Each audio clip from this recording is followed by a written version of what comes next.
The burning sword की episode 01 के साथ हाजिर हो। तो एपिसोड की शुरुआत में टियानजन कॉन्टिनेंट के बारे में बताया जाता है कि इस कॉन्टिनेंट का नाम टियानजन कॉन्टिनेंट है और ये एक बहुत ही यूनिक जगह है। एक ऐसी जगह जहां पर सभी कल्टीवेटर्स हैं, यानी कि ज्यादातर लोग जो है वो कल्टीवेटर्स हैं, वो मैजिकल पावर्स को हासिल करते हैं, अपनी अपनी कल्टीवेशन को आगे बढ़ाते हैं और उसके बाद ताकतवर बनते हैं। जहां पर जो सेक्टर्स हैं वो सभी सेक्टर्स अपनी अपनी पावर के हिसाब से महत्व रखते हैं। यहाँ पर में सबसे पहले जो सेक्टर दिखाया जाता है उसका नाम ब्लू स्टार सेक्टर होता है। तो ब्लू स्टार सेक्टर के बारे में बताया जाता है कि इस सेक्टर में तकरीबन 10,000 डिसाइपल्स पड़ते हैं और 10,000 डिसाइपल्स होने की वजह से ये सेक्टर भी यहाँ के काफी बड़े सेक्टर्स में से एक सेक्टर है। तो सेक्टर की सीढ़ियों के ऊपर दिखाते हैं कि काफी सारे लोग सामान उठाकर अंदर की तरफ जा रहे होते हैं। तो बाकी के सभी लोग देखकर हैरान हो रहे होते हैं कि यहाँ पर क्या चल रहा है। तो दो गार्ड्स यहाँ पर आपस में बातें कर रहे होते हैं। ये कहता है कि 1 महीने के बाद हमारी प्रिंसेस की शादी होने वाली है। हमारी प्रिंसेस की शादी जब लिन फैमिली के यंग मास्टर के साथ हो जाएगी तो दोनों सेक्टर्स का आपस में मिलाप होगा, जिसके साथ हमारा सेक्टर पहले से ज्यादा पावरफुल हो जाएगा। लिन फैमिली वाले ज्यादा पावरफुल इसलिए क्योंकि उनके पीछे ग्रेट जैन सेक्टर वालों का हाथ है। जैन सेक्टर के लोग हमारे ब्लू स्टार सेक्टर से भी ज्यादा पावरफुल है, इसी वजह से उनका फैमिली बिजनेस बहुत ज्यादा पावरफुल है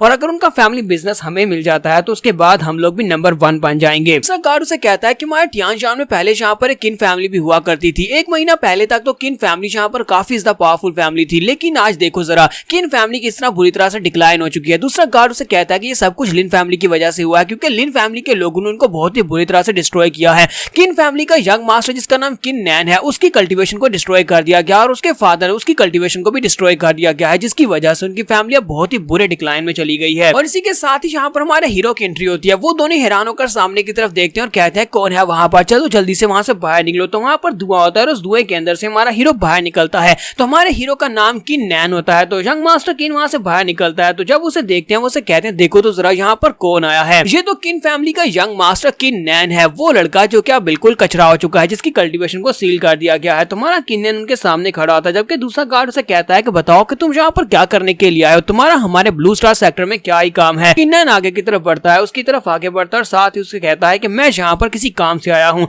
तो गार्ड उसे रोक लेता है और कहता है कि तुम यहाँ पर जिस भी काम से आए हो हम तुम्हें इतने अंदर जाने की इजाजत नहीं दे सकते, चलो जल्दी से यहीं से वापस चले जाओ। लेकिन किन नैन उसकी तलवार को झटक देता है और फिर आगे बढ़ जाता है और कहता है कि मैं तुम्हारे मुंह नहीं लगना चाहता, मुझे प्रिंसेस से मिलना है। जबकि वो दोनों गार्ड्स एक दूसरे की तरफ देखते हैं, फिर बड़ी स्पीड से भागते हुए उसके सामने जाकर खड़े हो जाते हैं और उसे कहते हैं यंग मास्टर लगता है कि तुम अभी भी यहाँ पर इसी गलत फैमिली में। तो किन फैमिली के यंग मास्टर और किन फैमिली एक महान फैमिली है, ऐसा कभी हुआ करता था, अब वैसा बिल्कुल भी नहीं होने वाला। कभी तुम एक जीनियस हुआ करते थे, लेकिन अब हमारी नजर में तुम सिर्फ और सिर्फ एक कचरे हो। और इसी के साथ ही वो उसके ऊपर अटैक करता है, वो अपना घुटना उसके पेट में मारता है। तो जब हमारे किन नैन को घुटना मारता है तो हमारा किन जोता उड़ता पीछे जाकर गिरता है, उसके मुंह से ब्लड बहना शुरू हो जाता है। वो अपने मुंह को साफ करता है और कहता है कि तुम लोग चाहे यहाँ पर मुझे कितनी बुरी तरह से क्यों ना पीट लो, मैं यहाँ से बिल्कुल भी नहीं हिलूंगा। जब तक मैं तुम्हारी यंग मिस से मिल नहीं लेता तब तक मैं यहाँ से नहीं जाऊंगा, चाहे तुम लोग यहाँ पर मुझे मार ही क्यों ना डालो। यहाँ पर अपनी बर्निंग स्वॉर्ड को वापस लेने के लिए आया हूँ। तो ये बात सुनने के बाद गार्ड फिर से उसके ऊपर अटैक करता है, वो उसे फिर से किक मारता है। तो इसी के साथ हमारा किन नैन वहीं पर नीचे गिर जाता है और फिर से उसके मुंह से ब्लड निकलना शुरू हो जाता है। बाकी के सभी लोग भी वहां पर देखने के लिए खड़े हो जाते हैं और कहते हैं कि ये यंग मास्टर किन है और ये कितनी बुरी तरह से यहाँ पर मार खा रहा है। इसके बारे में जो सुना था कि ये क्रिपल हो चुका है, ये तो वाकई में सच है। और उसे कहता है कि तुम यहाँ पर हमारे सेक्टर में आकर, ब्लू स्टार सेक्टर में आकर अपनी बर्निंग स्वॉर्ड को नहीं ले सकते। हमारा तुम्हारी फैमिली के साथ कोई भी ताल्लुक नहीं और ना ही हम लोग यहाँ पर तुम्हें वो स्वॉर्ड देने वाले हैं। और इसी के साथ हमारा यंग मास्टर किन फिर स्वॉर्ड का खड़ा होता है और कहता है कि जून बिंगलैंड कहाँ पर हो, जल्दी से यहाँ पर और आकर खुद मुझसे आकर बात करो। जब तक तुम्हारी किन फैमिली के ट्रेजर यानी बर्निंग स्वॉर्ड को वापस नहीं करती तब तक मैं बिल्कुल भी नहीं जाऊंगा। अगर तुम चाहो तो मुझे जान से मार सकते हो। तो कार उसके ऊपर अटैक करने के लिए आगे बढ़ता है और कहता है कि तुम्हारी हिम्मत कैसी है हमारी यंग मिस का नाम इस तरह से लेने की। जैसे वो उसकी तरफ उसके करीब पहुंच रहा होता है, इसी के साथ ही प्रिंसेस की आवाज आती है। वो कहती है कि तुम लोग यहीं पर रुक जाओ, मुझे इससे बात करने दो। तो प्रिंसेस वहां पर अपीयर होती है। जब वहां पर अपीयर होती है तो सभी लोग उसे देखकर बहुत ज्यादा खुश होते हैं, स्पेशली वो दोनों गार्ड जो होते हैं। कहते हैं देखो जहाँ हमारी यंग मिस आ चुकी है, हमारी यंग मिस बहुत ज्यादा क्यूट है, ये बिल्कुल एक फेरी की तरह है, चाहे इसकी कल्टीवेशन लो ही क्यों ना हो, लेकिन इसके बावजूद ये हमारी यंग मिस है और ये बहुत ज्यादा खूबसूरत है।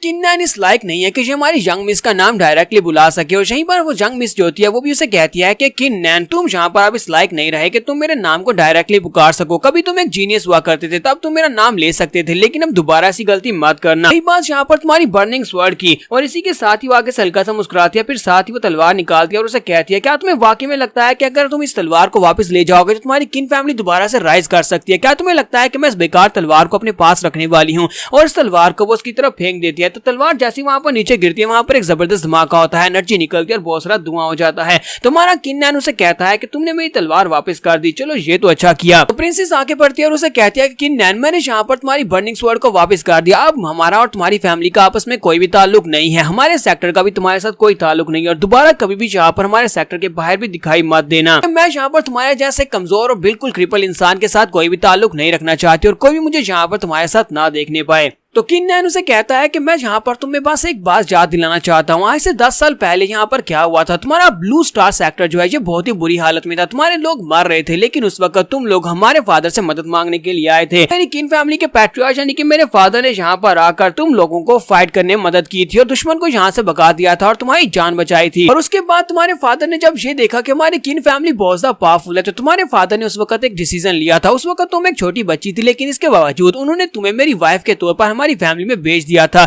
जब तुम हमारी फैमिली में आई थी तो मेरे फादर ने तुम्हें बर्निंग स्वॉर्ड जो थी वो तोहफे में दी थी। पिछले 10 साल तक मेरी फैमिली ने तुम्हारी बहुत ही अच्छे से केयर की। पिछले 10 साल में हम लोगों ने तुम्हारा बहुत ही अच्छे से ख्याल रखा, यहाँ तक कि अपनी फैमिली का कीमती ट्रेजर भी तुम्हें दे दिया। लेकिन अब यहाँ पर देखो तो सही, किन फैमिली के ऊपर थोड़ी सी मुश्किल क्या आई, तुम वहां से भागकर यहाँ पर अपने सेक्टर में वापस आ गए और उसके बाद अब तुम हमारे साथ कोई ताल्लुक भी नहीं रखना चाहती, तुम हमारी मदद भी नहीं करना चाहती। हालांकि वो फादर जिन्होंने तुम्हें फादर की तरह प्यार किया वो वहां पर मर रहे हैं, लेकिन तुम उनको देखने के लिए भी वहां पर नहीं जाना चाहती। ब्रदर किन उसे कहता है कि तुम्हारे ब्लू स्टार सेक्टर में तुम्हें यही एटिक्यूट सिखाया जाता है क्या, तुम्हें इसी तरह का बिहेवियर सिखाया जाता है कि तुम अगर किसी के कोई तुम्हारे ऊपर एहसान करता है तो उसके एहसान का बदला ना चुकाया जाए। उसकी बात सुनने के बाद खामोश होती है, फिर साथ ही अपना चेहरा दूसरी तरफ घुमा लेती है। तो ब्रदर किन वहां पर हंसना शुरू कर देता है, तो उसे कहता है कि चलो फिर ठीक है, मुझे लगता है कि अब हमें ये सब कुछ खत्म कर देना चाहिए। तुमने हमारी फैमिली का ट्रेजर वापस कर दिया, बर्निंग स्वॉर्ड मेरे पास वापस आ चुकी है, तो उसका मतलब यह है कि हम दोनों के दरमियान में जो भी हिसाब किताब था वो पूरा हो चुका है। आज के बाद से तुम्हारे और मेरे दरमियान में कुछ भी नहीं है, चाहे तुम बाद में भीख मांगती हुई मेरे पास आओ कि मुझसे शादी कर लो, मैं तब भी ऐसा बिल्कुल नहीं करूंगा।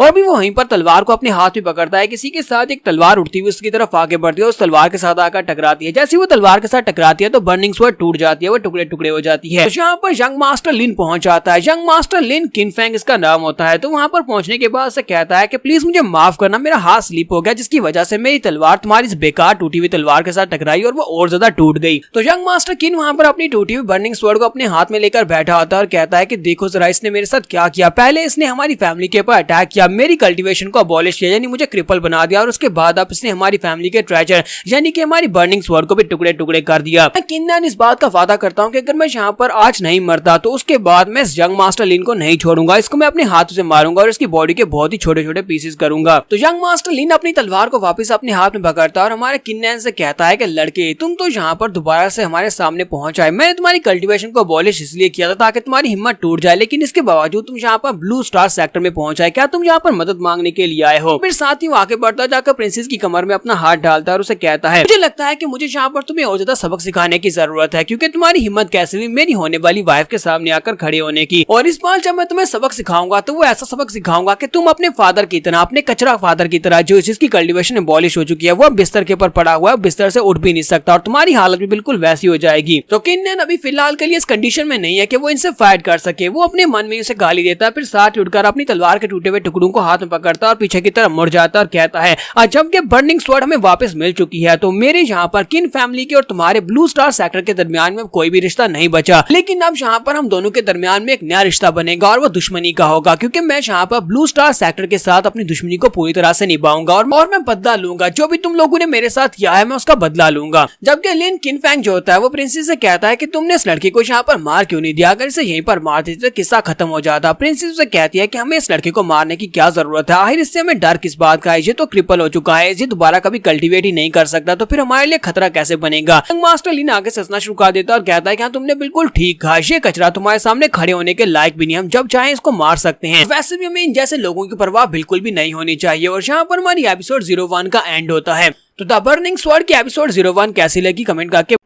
तो गाइस कैसे हैं आप सब लोग। द बर्निंग स्वॉर्ड के एपिसोड 02 के साथ हाजिर हूं। तो पहली एपिसोड के एंड पे मैंने आपको बताया था और दोबारा यहाँ पर आपको बता देता हूं कि सॉफ्टवेयर के ऊपर कुछ कॉपीराइट इश्यूज है जिसकी वजह से उसे छोड़ना पड़ा। लेकिन जल्दी से स्टार्ट करते हैं अपनी बर्निंग स्वॉर्ड के एपिसोड 02 को। तो हमारा यंग मास्टर किन जो होता है वो अपनी टूटी हुई बर्निंग स्वॉर्ड को अपने हाथ में पकड़कर जंगल के रास्ते से वापस अपनी किन फैमिली की तरफ जा रहा होता है। जब वो वापस आ रहा था अपनी तलवार को हाथ में पकड़कर वो कहता है प्लीज मुझे माफ कर देना, मैं तुम्हारे दिए हुए आखिरी मिशन को भी पूरा नहीं कर सका, मैं अपनी फैमिली के इस ट्रेजर को नहीं बचा सका, ये हमारी फैमिली का ट्रेजर था। वो तलवार को अपने हाथ में पकड़कर खड़ा होता है। इसी के साथ ही वो तलवार जो होती है काफी तेज होती है, जिसकी वजह से किन्नैन के हाथ के ऊपर कट लगता है। जब उसके हाथ के ऊपर कट लगता है तो वो तलवार को फेंक देता है। वो तलवार के टुकड़े नीचे गिरते हैं और इसी के साथ ही हमारा किन्नैन रोना शुरू कर देता है और कहता है कि डैड मुझे माफ करना, मैं किन फैमिली के ट्रेजर को नहीं बचा सका। वो भी इसी बात के ऊपर रो रहा होता है कि उसके आंसू का एक कतरा जो होता है वो तलवार के ऊपर गिरता है। जैसे वो कतरा तलवार के ऊपर गिरता है, साथ ही तलवार के अंदर से उनके जो इंसेस्टर की स्पिरिट होती है वो एक्टिवेट हो जाती है। तो वो उसे कहते हैं मर्द को दर्द नहीं होता और सिचुएशन कैसी क्यों ना हो, मर्द को रोना बिल्कुल भी नहीं चाहिए और उसके आंसू तो बिल्कुल भी नहीं बहने चाहिए, क्योंकि इन्हीं आंसुओं को वो अपनी ताकत बनाता है और तुम भी यहाँ पर इन्हीं आंसुओं को अपनी ताकत बनाओगे और इसके साथ तुम बहुत ज्यादा स्ट्रॉन्ग बनोगे और उन सभी लोगों को मार डालोगे जो तुम्हारे रास्ते में आएंगे। तो ये बात सुनने के बाद हमारा किंग कहता है कि कौन है यहाँ पर, कौन मुझसे बात कर रहा है। तलवार के अंदर से उसे आवाज आती है। वो उसे कहते हैं कि मेरा नाम किन ज़ेंग है और मैं तुम्हारा इंसेस्टर हूँ, चलो जल्दी से मेरे सामने अपना सर झुकाओ। तो हमारा किन कहता है कि कौन है यहाँ पर, कौन मेरे साथ मजाक कर रहा है, यार मैं पहले से बहुत ज्यादा उदास हूँ, क्या तुम यहाँ पर कोई और टाइम ढूंढकर मेरे साथ मजाक कर सकते हो, अगर तुम यहाँ पर आसपास छुपे हो तो जल्दी से बाहर निकल आओ। इसके साथ इंसेस्टर किन ज़ेंग उसे कहते हैं कि बकवास बंद करो, मैं तुम्हारा इंसेस्टर हूँ, लगता है कि तुम वाकई में इस ओल्ड मैन को देखना चाहते हो तो मैं तुम्हारे लिए ये भी कर देता हूँ, ठीक है मैं तुम्हें अपना आप दिखाता हूँ। इसी के साथ ही तलवार के अंदर से एक स्पिरिट निकलती है, एक बुढ़े आदमी की स्पिरिट बाहर निकलती है जो मास्टर किन ज़ेंग होते हैं, जो कि वाकई में इसके इंसेस्टर होते हैं। तो वो उसे कहते हैं लड़के अब मैं तुम्हारा इंसेस्टर तुम्हारे सामने खड़ा हूँ, चलो जल्दी से मेरे सामने ग्रीट करो। जब वो उसे देखता है वो कहता है क्या वाकई में तुम हमारी किन फैमिली के किन ज़ेंग हो। तो हमारे किन को अभी भी इस बात के ऊपर यकीन नहीं हो रहा होता। तो इसी के साथ ही अंकल उसके सर में थप्पड़ मारते हैं और कहते हैं बेवकूफ इंसान, मैं यहाँ पर तुमसे क्या कह रहा हूँ, मैं तुम्हारा अंकल किन ज़ेंग हूँ। इसी के साथ ही हमारा किन्नैन अब उसके सामने घुटने टेक कर बैठ जाता है, उसे अपना नाम बताता है कि मेरा नाम किन्नैन है, किन फैमिली के पैट्रियार्च का बेटा हूँ। और यहीं पर हमारा किन्नैन यहाँ पर किन ज़ेंग के बारे में बताता है कि उसके ग्रैंडपा ने उसे एक स्टोरी बताई थी, उनकी किन फैमिली में एक बहुत ही पावरफुल जीनियस हुआ करता था। ऐसे कई सौ साल पहले एक बहुत ही पावरफुल जीनियस हुआ था, ये बर्निंग स्वॉर्ड उसकी हुआ करती थी। बर्निंग स्वॉर्ड की मदद से उसने बहुत सारे लोगों की जान ली थी, यानी कि उसके सामने जो भी दुश्मन आता वो उसको मार डालता था और वो बहुत ज्यादा रुथलेस भी था और इसके साथ साथ बहुत ही अच्छा भी था। तलवार की मदद से वो एक बहुत ही महान मास्टर बना था। तो मुझे लगता है कि उस इंसेस्टर के मरने के बाद क्योंकि ये बर्निंग स्वॉर्ड उसकी थी, इसी वजह से उसकी सोल का कोई बचा हुआ हिस्सा इस बर्निंग स्वॉर्ड के अंदर रह गया होगा और मेरी वजह से यहाँ पर एक्टिवेट हो गया है।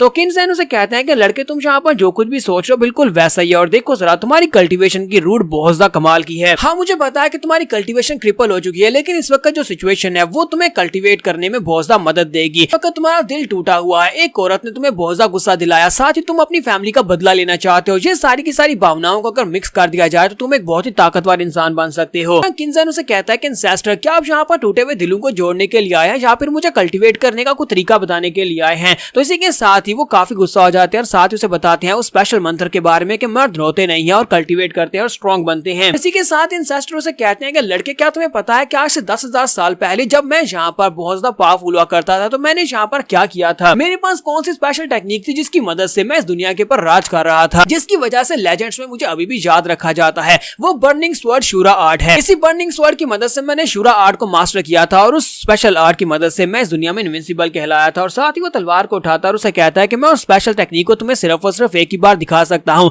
और मैं उसे तुम्हें एक ही बार दिखाऊंगा, तुम्हें उसको याद करना होगा। अगर तुमने उसको अच्छे से याद कर लिया तो उसके बाद तुम इस दुनिया में इनविंसिबल हो जाओगे। तलवार को उठाता है वहां पर उसको घुमाना शुरू करता है, उसे सारे के सारे स्टैंस बताता है कि कैसे कैसे इस तलवारबाजी की टेक्निक को परफॉर्म करना है। तो किन्नैन मुझे देखने के बाद बहुत ज्यादा हैरान होता है और कहता है कि मुझे लगता है कि ये तलवारबाजी की टेक्निक ह्यूमनली रैंक की टेक्निक है। फिर साथ ही कहता है नहीं, ये ह्यूमनली रैंक से ऊपर की यानी कि ये गॉड रैंक की टेक्निक है। तो मास्टर किन ज़ेंग उसे सारी टेक्निक बताने के बाद उसकी तरफ आगे बढ़ते हैं और कहते हैं कि लड़के तुम्हारी जनरेशन में किन फैमिली के अंदर जो ब्लड लाइन की पावर हुआ करती थी वो बहुत ज्यादा कम रह चुकी है। हमारे पास शूरा की ब्लड लाइन की पावर थी, तुम्हारी जनरेशन तक पहुंचते पहुंचते वो बहुत ज्यादा धीमी पड़ चुकी है। तो मैं यहाँ पर अपनी ब्लड लाइन की पावर तुम्हें देने वाला हूँ जो कि प्योर शूरा से आई है। इस पावर के साथ, इस ब्लड लाइन के चेंज के साथ तुम इस दुनिया के पिनेकल पर पहुंच सकते हो, यानी कि तुम मार्शल आर्ट्स के एंड तक पहुंच सकते हो, जहाँ पर एक मार्शल गार्ड बन सकते हो। साथ ही वो उसकी बॉडी के ऊपर टच करते हैं। जब वो उसकी बॉडी के ऊपर टच करते हैं तो अपनी ब्लड लाइन की पावर उसे दे देते हैं, जिसके साथ हमारे किन्नैन को जबरदस्त झटका लगता है, उसके कपड़े फट जाते हैं और साथ ही उसकी बॉडी के अंदर से उसे महसूस होता है जैसे कि उसकी बॉडी के अंदर कोई शूरा डीमन हो। किन ज़ेंग उसकी ब्लड लाइन को चेंज करने के बाद से कहता है कि मैंने तुम्हारी ब्लड लाइन को चेंज कर दिया, अब बाकी का सब कुछ तुम्हारे पर डिपेंड करता है कि तुम आगे कैसे अपने आप को आगे तक पहुंचा पाते हो। अब तुम्हें कल्टीवेट करना होगा, तुम्हें मेहनत करना होगी, देखना होगा कि क्या तुम एंड तक पहुंच पाते हो या नहीं। और थोड़ी देर के लिए हमारा किन्नैन जो होता है बेहोश हो जाता है और उसके बेहोश होने के बाद जब वो उठता है तो वो किन ज़ेंग वहां से जा चुके होते हैं। किन ज़ेंग के चले जाने के बाद वो अपनी आंखें मलता है, आसपास देखता है और कहता है कि ये क्या, वो कहां पर चले गए।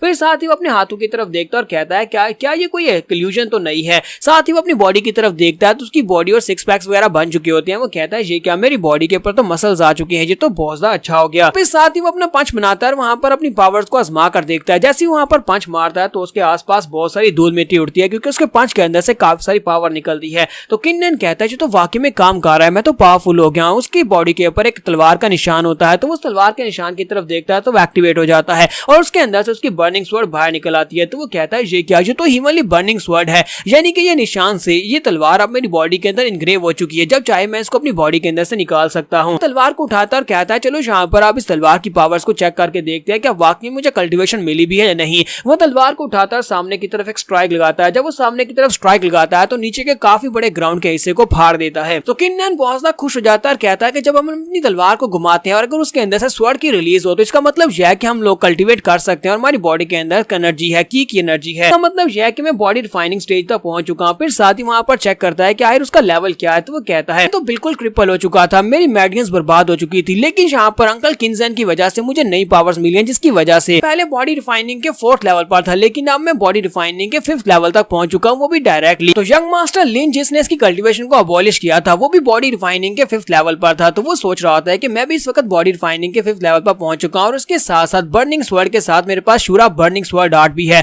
और दोनों को अगर मिला दिया जाए तो इसका मतलब यह है कि मैं यंग मास्टर लिन से बदला ले सकता हूं। एक ना एक दिन मैं यहाँ पर अपने आप को और ज्यादा स्ट्रॉन्ग बनाऊंगा। जब मैं ज्यादा स्ट्रॉन्ग हो जाऊंगा तो मैं पूरी की पूरी लिन फैमिली को एक साथ डिस्ट्रॉय करूंगा। फिर साथ ही हमारा किन्नन कहता है कि इस वक्त मैं रिकॉपरेशन स्टेज में हूँ, यानी कि मुझे इस वक्त थोड़ा आराम करना चाहिए क्योंकि मैंने अभी अभी ब्रेक थ्रूज कंप्लीट किए हैं। जल्दी से वापस अपनी किन फैमिली में जाना चाहिए, वहां पर जाकर रेस्ट करनी चाहिए। किन्नन वहां से वापस अपने घर की तरफ चल पड़ता है। जैसे वहां पर वापस की तरफ जा रहा था रास्ते में उसे एक लड़की के चिल्लाने की आवाज आती है। लड़की कहती है कोई मेरी मदद करो। सामने 2 लड़के होते हैं, एक किन फैमिली का 3rd यंग मास्टर होता है और उसके साथ उसका नौकर या दोस्त होता है। लोग उस लड़की का रेप करने की कोशिश कर रहे होते हैं जबकि वो लड़की उनसे कह रहे होते हैं कि मुझसे दूर हो, लगता नहीं है तुम लोग मुझे जानते हो, मैं फायर सेक्टर की आउटर डिसाइपल हूँ, तुम लोगों ने मेरे साथ कुछ बुरा किया तो फिर मेरे फायर सेक्टर के लोग तुम्हारे साथ बहुत ही बुरा करेंगे, वो तुम्हें मार डालेंगे। यंग मास्टर लिन के साथ उसका जो दोस्त होता है उसे कहता है कि लड़की तुम हमसे झूठ बोल रही हो, हमें अच्छी तरह से पता है कि फायर सेक्टर के लोग बहुत ज्यादा अमीर लोग होते हैं, तुम उनकी एक आउटर डिसाइपल होती है, तुम्हारे कपड़े तो कम से कम अच्छे होते, तुम्हारे कपड़े यहाँ पर बहुत ही बुरी हालत में, और मुझे नहीं लगता कि तुम वाकई में फायर सेक्टर की डिसाइपल हो। जबकि यंग मास्टर लिन उसे कहता है कि मैं लिन फैमिली का 3rd यंग मास्टर हूँ और तुम्हें यहाँ पर बिल्कुल भी दर्द नहीं होगा, मैं तुम्हें वादा करता हूँ कि तुम्हें बहुत ज्यादा मजा आने वाला है और एक बार हम लोग मजा कर ले उसके बाद तुम यहाँ से सही सलामत जा सकती हो, वरना हम तुम्हें बहुत ही बुरी तरह से मारने वाले हैं। यहाँ पर हम लोग अपनी एपिसोड 02 का एंड करेंगे। एपिसोड की एक्सप्लेनेशन अच्छी लगी हो तो कमेंट का किस रूप बताइएगा, चैनल को सब्सक्राइब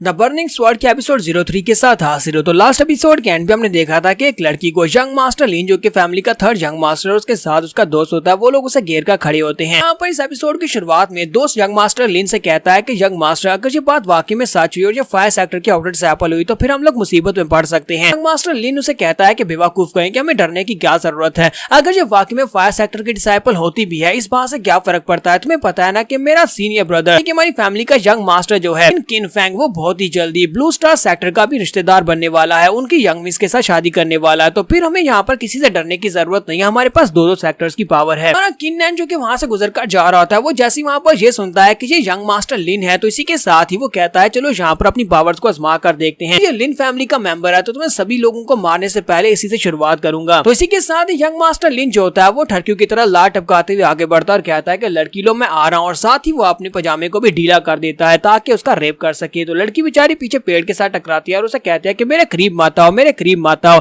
और साथ ही वो अपने पास से अपना नाइफ निकाल लेती है और कहती है कि मैं यहाँ पर इसके हाथों से अबॉलिश होने से अच्छा है कि अपनी जान खुद ही दे लूं, मैं सुसाइड कर दूंगी इससे पहले कि ये अपने गंदे हाथ मुझे लगाए। इसी में अपना खंजर निकाल कर अपने आप को मारने लगती है। इसी के साथ ही तलवार उड़ती हुई आगे बढ़ती है। बर्निंग स्वॉर्ड जो होती है वो यंग मास्टर लिन की तरफ आगे बढ़ती है। यंग मास्टर लिन बड़ी मुश्किल के साथ उस अटैक को अवॉइड करता है और साथ ही पीछे की तरफ देखता है और कहता है कौन कमीना है यहाँ पर, जल्दी से बाहर निकलो, तुम्हारी हिम्मत कैसे भी यहाँ पर मुझे डिस्टर्ब करने की। किन्नन वहाँ पर बाहर निकल कर आता है और कहता है कि मुझे तो लगा था कि तुम सिर्फ और सिर्फ एक बेवकूफ ठरकी हो, लेकिन तुम्हारे पास कुछ स्किल्स हैं जिसकी वजह से तुमने मेरे अटैक को अवॉइड कर लिया, या फिर मुझे यहाँ पर लगता है कि अभी तक मैंने अपनी टेक्निक को ठीक तरह से मास्टर नहीं किया। तो यंग मास्टर लिन वहाँ पर गुस्से के साथ उसे कहता है कमीने तुम्हारी हिम्मत कैसे भी है मेरे पर अटैक करने की, लगता नहीं है कि तुम मुझे जानते हो, मैं लिन फैमिली का यंग मास्टर हूँ, मेरा नाम लिन हुआ है और मैं लिन फैमिली का 3रा यंग मास्टर हूँ। मेरा सीनियर ब्रदर लिन किनफैंग बहुत ही जल्दी पूरे टियानशान कॉन्टिनेंट का सबसे बड़ा जीनियस बनने वाला है, जबकि तुम्हें मेरे मेरे बारे में पता चल चुका है तो जल्दी से मेरे सामने घुटने टेक और माफी की भीख मांगो, हो सकता है कि मैं तुम्हें जिंदा छोड़ दूं। तो वो लड़की अभी भी चिल्लाकर उसे कह रही होती है कि मेरी मदद करो। जब वो कहती है मेरी मदद करो तो हमारा किन्नन उसके सामने आकर खड़ा हो जाता है, उसके सामने आकर खड़ा हो जाता है और उसे कहता है कि मुझे ये बताओ कि मैं तुम्हारी मदद क्यों करूं। आगे से वो लड़की बिल्कुल खामोश हो जाती है क्योंकि उसके पास यहाँ पर कोई मोटिव नहीं होता जिसकी वजह से वो इसे मदद करने के लिए मजबूर कर सके। फिर साथ ही वो उसे कहती है कि मैं आउटर डिसेबल हूँ फायर सेक्टर की,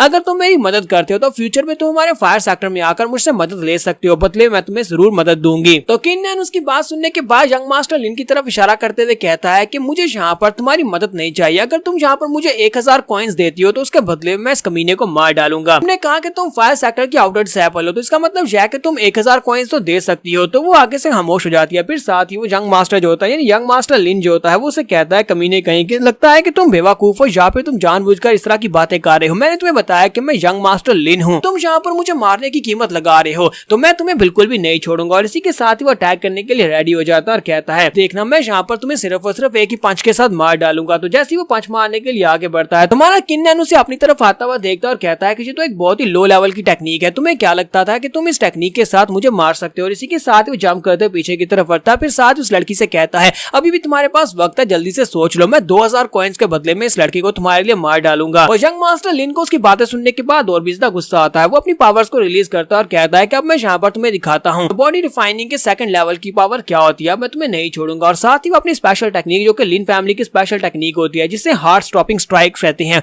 वो इस टेक्निक के साथ आगे की तरफ बढ़ता है। जबकि उसका जो सर्वेंट होता है वो बहुत ज्यादा हैरान होता है और साथ ही खुश भी हो रहा होता है कि हमारा यंग मास्टर फैमिली की स्पेशल टेक्निक को यूज करने लगा है। हार्ट स्टॉपिंग स्ट्राइक जो है ये एक बहुत ही हाई लेवल की टेक्निक है। कि हमारा किन्नन अभी भी वहां पर हल्का सा मुस्कुरा रहा होता है। तो जैसे ही वो लड़का उसके ऊपर अटैक करने के लिए आगे बढ़ता है यानी कि यंग मास्टर लिन उसकी तरफ आगे बढ़ता है, वो अभी भी मुस्कुरा रहा होता है और उस लड़की से कहता है कि अभी भी तुम्हारे पास मौका है, तुम्हें यहाँ पर सिर्फ और सिर्फ 3000 कॉइन्स देने और 3000 कॉइन्स के बदले मैं इस केस को मार डालूंगा। तो वो लड़की वहां पर उसे कहती है अच्छा ठीक है तुम्हें और ज्यादा पैसे बढ़ाने की जरूरत नहीं है, ठीक है मैं तुम्हें 3000 दे दूंगी। वो 3000 का कहती है। तुम्हारा किन्नन अपनी तलवार को घुमाता है और इसी के साथ उस लड़की के अटैक को ब्लॉक कर लेता है, हार्ट स्टॉपिंग स्ट्राइक को बड़ी आसानी से ब्लॉक कर लेता है। तो इस बात से यंग मास्टर लिन बहुत ज्यादा हैरान होता है। फिर साथ ही वो फिर से अपनी टेक्निक को यूज करते हुए उसके ऊपर अटैक करने के लिए आगे बढ़ता है। तो हमारा किन्नन उसे कहता है कि तुम्हें लगता है कि तुम्हारी हार्ट स्टॉपिंग स्ट्राइक जो है ये बहुत ज्यादा पावरफुल है, क्या तुम्हें लगता है जब मेरी शूरा ब्लड स्वॉर्ड टेक्निक के सामने टिक पाएगी। और अपनी तलवार को घुमाते हुए सामने की तरफ उसके ऊपर अटैक करने के लिए आगे बढ़ता है। वो स्पेशल मूव्स को यूज करते हुए उसके करीब पहुंच जाता है कि यंग मास्टर लिन कहता है कि ये तो बहुत ज्यादा फास्ट है और ये किस किस्म की तलवारबाजी की टेक्निक को यूज कर रहा है, मैंने आज से पहले इस तरह की तलवारबाजी की टेक्निक नहीं देखी। इसके देखते ही देखते वहां पर उसके ऊपर बहुत सारी स्ट्राइक्स लगती है और इन स्ट्राइक्स के साथ उसकी पूरी बॉडी के ऊपर कट्स लगते हैं और वहीं पर वो नीचे गिरता है, वहीं पर मर जाता है। उसका नौकर बेचारा बहुत ज्यादा घबरा जाता है तो वो वहीं पर अपने घुटने टेक देता है, रोना शुरू कर देता है। वो किन्नन से कहता है कि ब्रदर्स यंग मास्टर प्लीज मुझे छोड़ दो, प्लीज मुझे मत मारना, मैं तो सिर्फ और सिर्फ एक नौकर हूँ। तो किन्नन उसे कहता है ठीक है तुम यहाँ से दफा हो जाओ। और वो नौकर बड़ी तेजी से वहाँ से भाग जाता है। उसके चले जाने के बाद वो लड़की वहाँ पर सोच रही होती है कि ये लड़का इसने यहाँ पर स्वॉर्ड टेक्निक को यूज किया, मुझे लगता है कि ये एक बहुत ही हाई लेवल की स्वॉर्ड टेक्निक थी जिसके साथ इसने उस लड़की को मारा है। इसके पास ये वाली स्पेशल टेक्निक कहाँ से आई होगी, मैंने इस तरह का बंदा पहले कभी नहीं देखा, इस टेक्निक के बारे में भी कभी नहीं सुना। किन्नन उसे कहता है कि तुम मेरी तरफ इस तरह से क्यों देख रहे हो, मुझे ये बताओ कि मेरे पैसे कहाँ पर है, चलो जल्दी से 3000 कॉइन मुझे दे दो।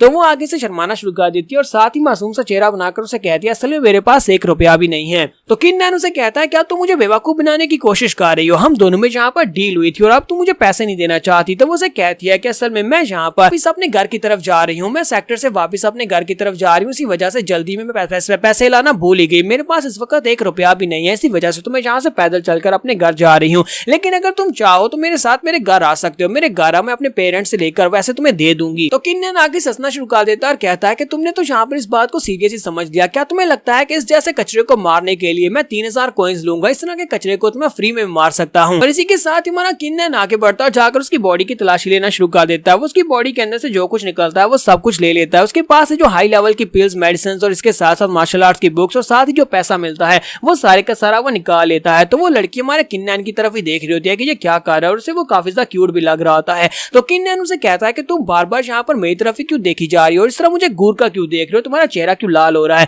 तो वहां से कहती है नहीं कुछ भी नहीं है, कुछ भी नहीं है, मैं तो बस ऐसी तुम्हें देख रही थी। तो किन्नन ने अपनी तलवार के साथ यंग मास्टर लिन के कपड़ों के ऊपर स्ट्राइक्स लगाई थी। तो वो उसके कपड़े उतार रहा था और कहता है काश मैंने इसकी बॉडी के ऊपर स्ट्राइक्स नहीं लगाई होती और इन्हीं कपड़ों को मैं उतार कर पहन लेता, मेरे पास पहनने को कुछ भी नहीं है। यंग मिस वहां पर सोच रही होती है कि ये लड़का कितना ज्यादा हैंडसम है, लेकिन अफसोस के हैंडसम होने के साथ साथ ये अमीर नहीं है बल्कि बहुत ज्यादा गरीब है। किन्नन वहां पर उसे जो कुछ भी मिलता है वो सब कुछ लेने के बाद निकल जाता है। तो लड़की लड़की उसकी तरफ देखती है और कहती है कि तुम कहाँ पर जा रहे हो, मुझे अपना नाम तो बताकर जाओ। तो वो उसे कहता है कि मुझे अपना नाम बताने की जरूरत नहीं है, उम्मीद करता हूँ कि तुम अपने सेक्टर में वापस जाने के बाद अपनी कल्टीवेशन पर मेहनत करोगे और अपने आप को स्ट्रॉन्ग बनाओगी, ताकि कल को तुम्हें मेरे जैसे लोगों की मदद ना पड़े। इस जैसे ठरकियों को तुम खुद ही निमट लो, आज तुम्हारी वजह से तुम्हारे फायर सेक्टर की काफी ज्यादा इंसल्ट हो गई है। तो ये बात सुनने के बाद वो लड़की शर्माना शुरू कर देती है, फिर साथ ही उसे कहती है कि तुम यहाँ पर शर्मिंदा करने वाले हो, मैंने अपने सेक्टर को शर्मिंदा नहीं किया। किन्नैन तो उससे बात करते करते वहाँ से काफी ज्यादा दूर निकल चुका होता है, जबकि वो चिल्लाकर उसे कहती है कि मैंने तुम्हारे 3000 कॉइन्स देने और मैं किसी का भी एहसान नहीं रखती,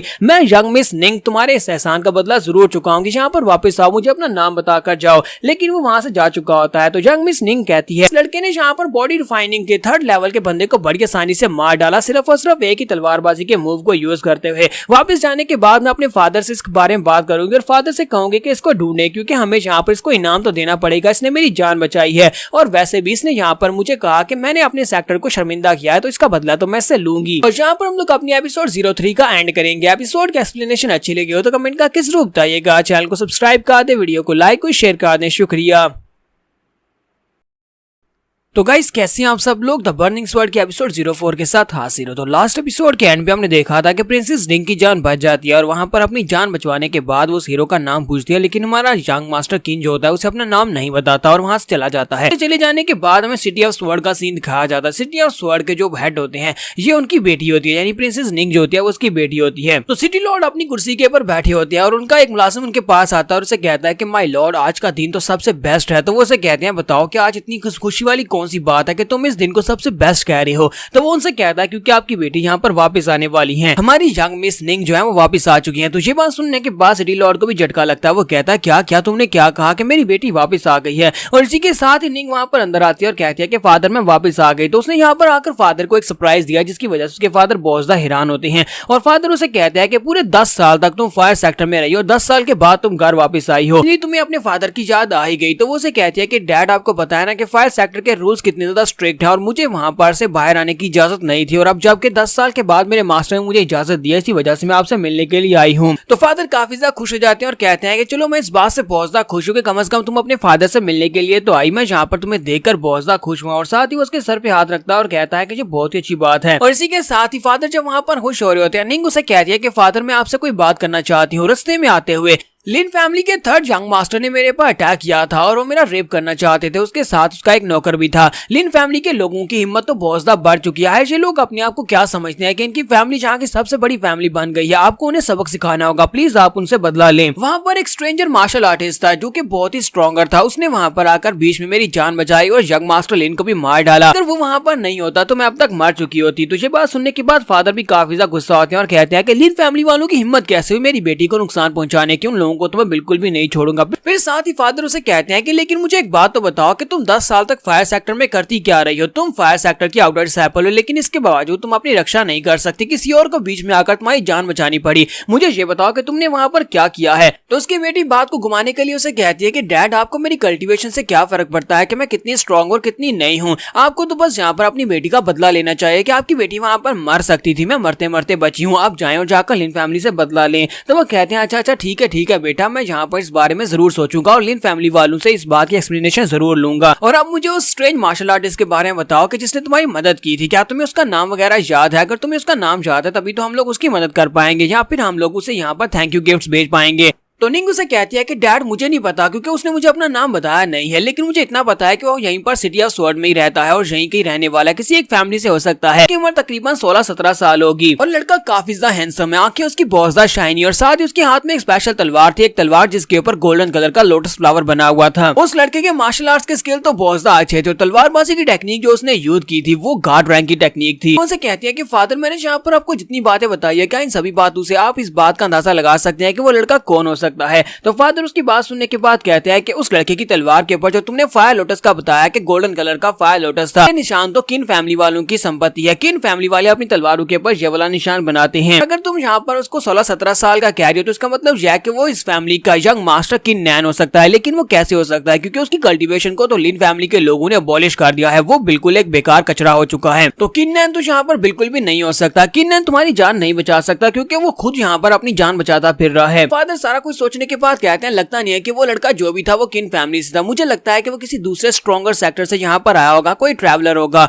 तुम्हें देखा तुम्हारी जान बचा ली होगी। लेकिन फिलहाल के लिए हम लोग इस बारे में भूल जाते हैं और यहाँ पर तुम्हारे वापस आने की पार्टी मनाते हैं, तो जाओ जाकर तुम रेस्ट करो। तो वो कहती है ठीक है फादर, मैं जाकर रेस्ट करती हूँ। इसी के साथ ही वहाँ पर से चली जाती है। उसके चले जाने के बाद नेक्स्ट सीन में किन फैमिली का दिखाया जाता है। तो हमारा किन जो होता है अपनी फैमिली में वापस आ जाता है। जब वो दरवाजे के करीब पहुंचता है तो वहाँ पर दो गार्ड्स खड़े होते हैं। वो दोनों गार्ड उसे देखने के बाद बातें करना शुरू कर देते हैं। एक गार्ड दूसरे से कहता है देखो यहाँ पर कौन वापस आया है, हमारी फैमिली का सबसे बड़ा कचरा वापस आ गया है। तो दूसरा गार्ड उसे कहता है हाँ तुमने बिल्कुल ठीक कहा, लेकिन जरा इसकी हिम्मत तो देखो कि ये वापस चला है, जबकि इसे जितना से पता था कि अगर ये वहाँ पर वापस आएगा तो हमारे एल्डर इसको जरूर सजा देंगे। एल्डर तो कब से यहाँ पर अंदर बैठे इस लड़के का इंतजार कर रहे हैं। तो हमारा किनलैंड जो होता है उन सभी की बातें सुन रहा होता है। इसके साथ ही वो बड़ी तेजी के साथ उनके बीच से गुजर जाता है और साथ ही वो बताता है कि वो यहाँ पर अपने स्पेशल एक्टिवेशन के बाद, पावर एक्टिवेशन के बाद अब इन सभी लोगों की बातें सुन सकता है। वो दूर से खड़े होकर भी इनकी बातें सुन सकता है और उसने यहाँ पर इन दोनों गार्ड की सारी बातें सुन ली और उसे पता चल चुका है कि अंदर एल्डर जो है वो उसका इंतजार कर रहे हैं। तो किनलैंड दरवाजा खोलकर अंदर चला जाता है और कहता है कि चलो देखते हैं कि आखिर एल्डर मुझे किस तरह सजा देने वाले हैं, देखते हैं कि यहाँ पर कौन किसको सजा देता है। तो जैसे ही हमारा किनलैंड अंदर आता है तो वहाँ पर एक यंग मास्टर प्रैक्टिस कर रहा होता है। किन फैमिली का यंग मास्टर होता है, उसका नाम किन लुआन होता है जो कि किन कैन का बेटा होता है। उसके हाथ में हंटर होता है। वहाँ पर उसे रास्ते में रोकता है और उसे कहता है कि कचरे कहीं के तुम यहाँ पर वापस क्या करने के लिए आए हो, और इस बार तुम्हें यहाँ पर अपने फादर के बिहार पर तुम्हें एक बहुत ही अच्छा सबक सिखाने वाला हूँ,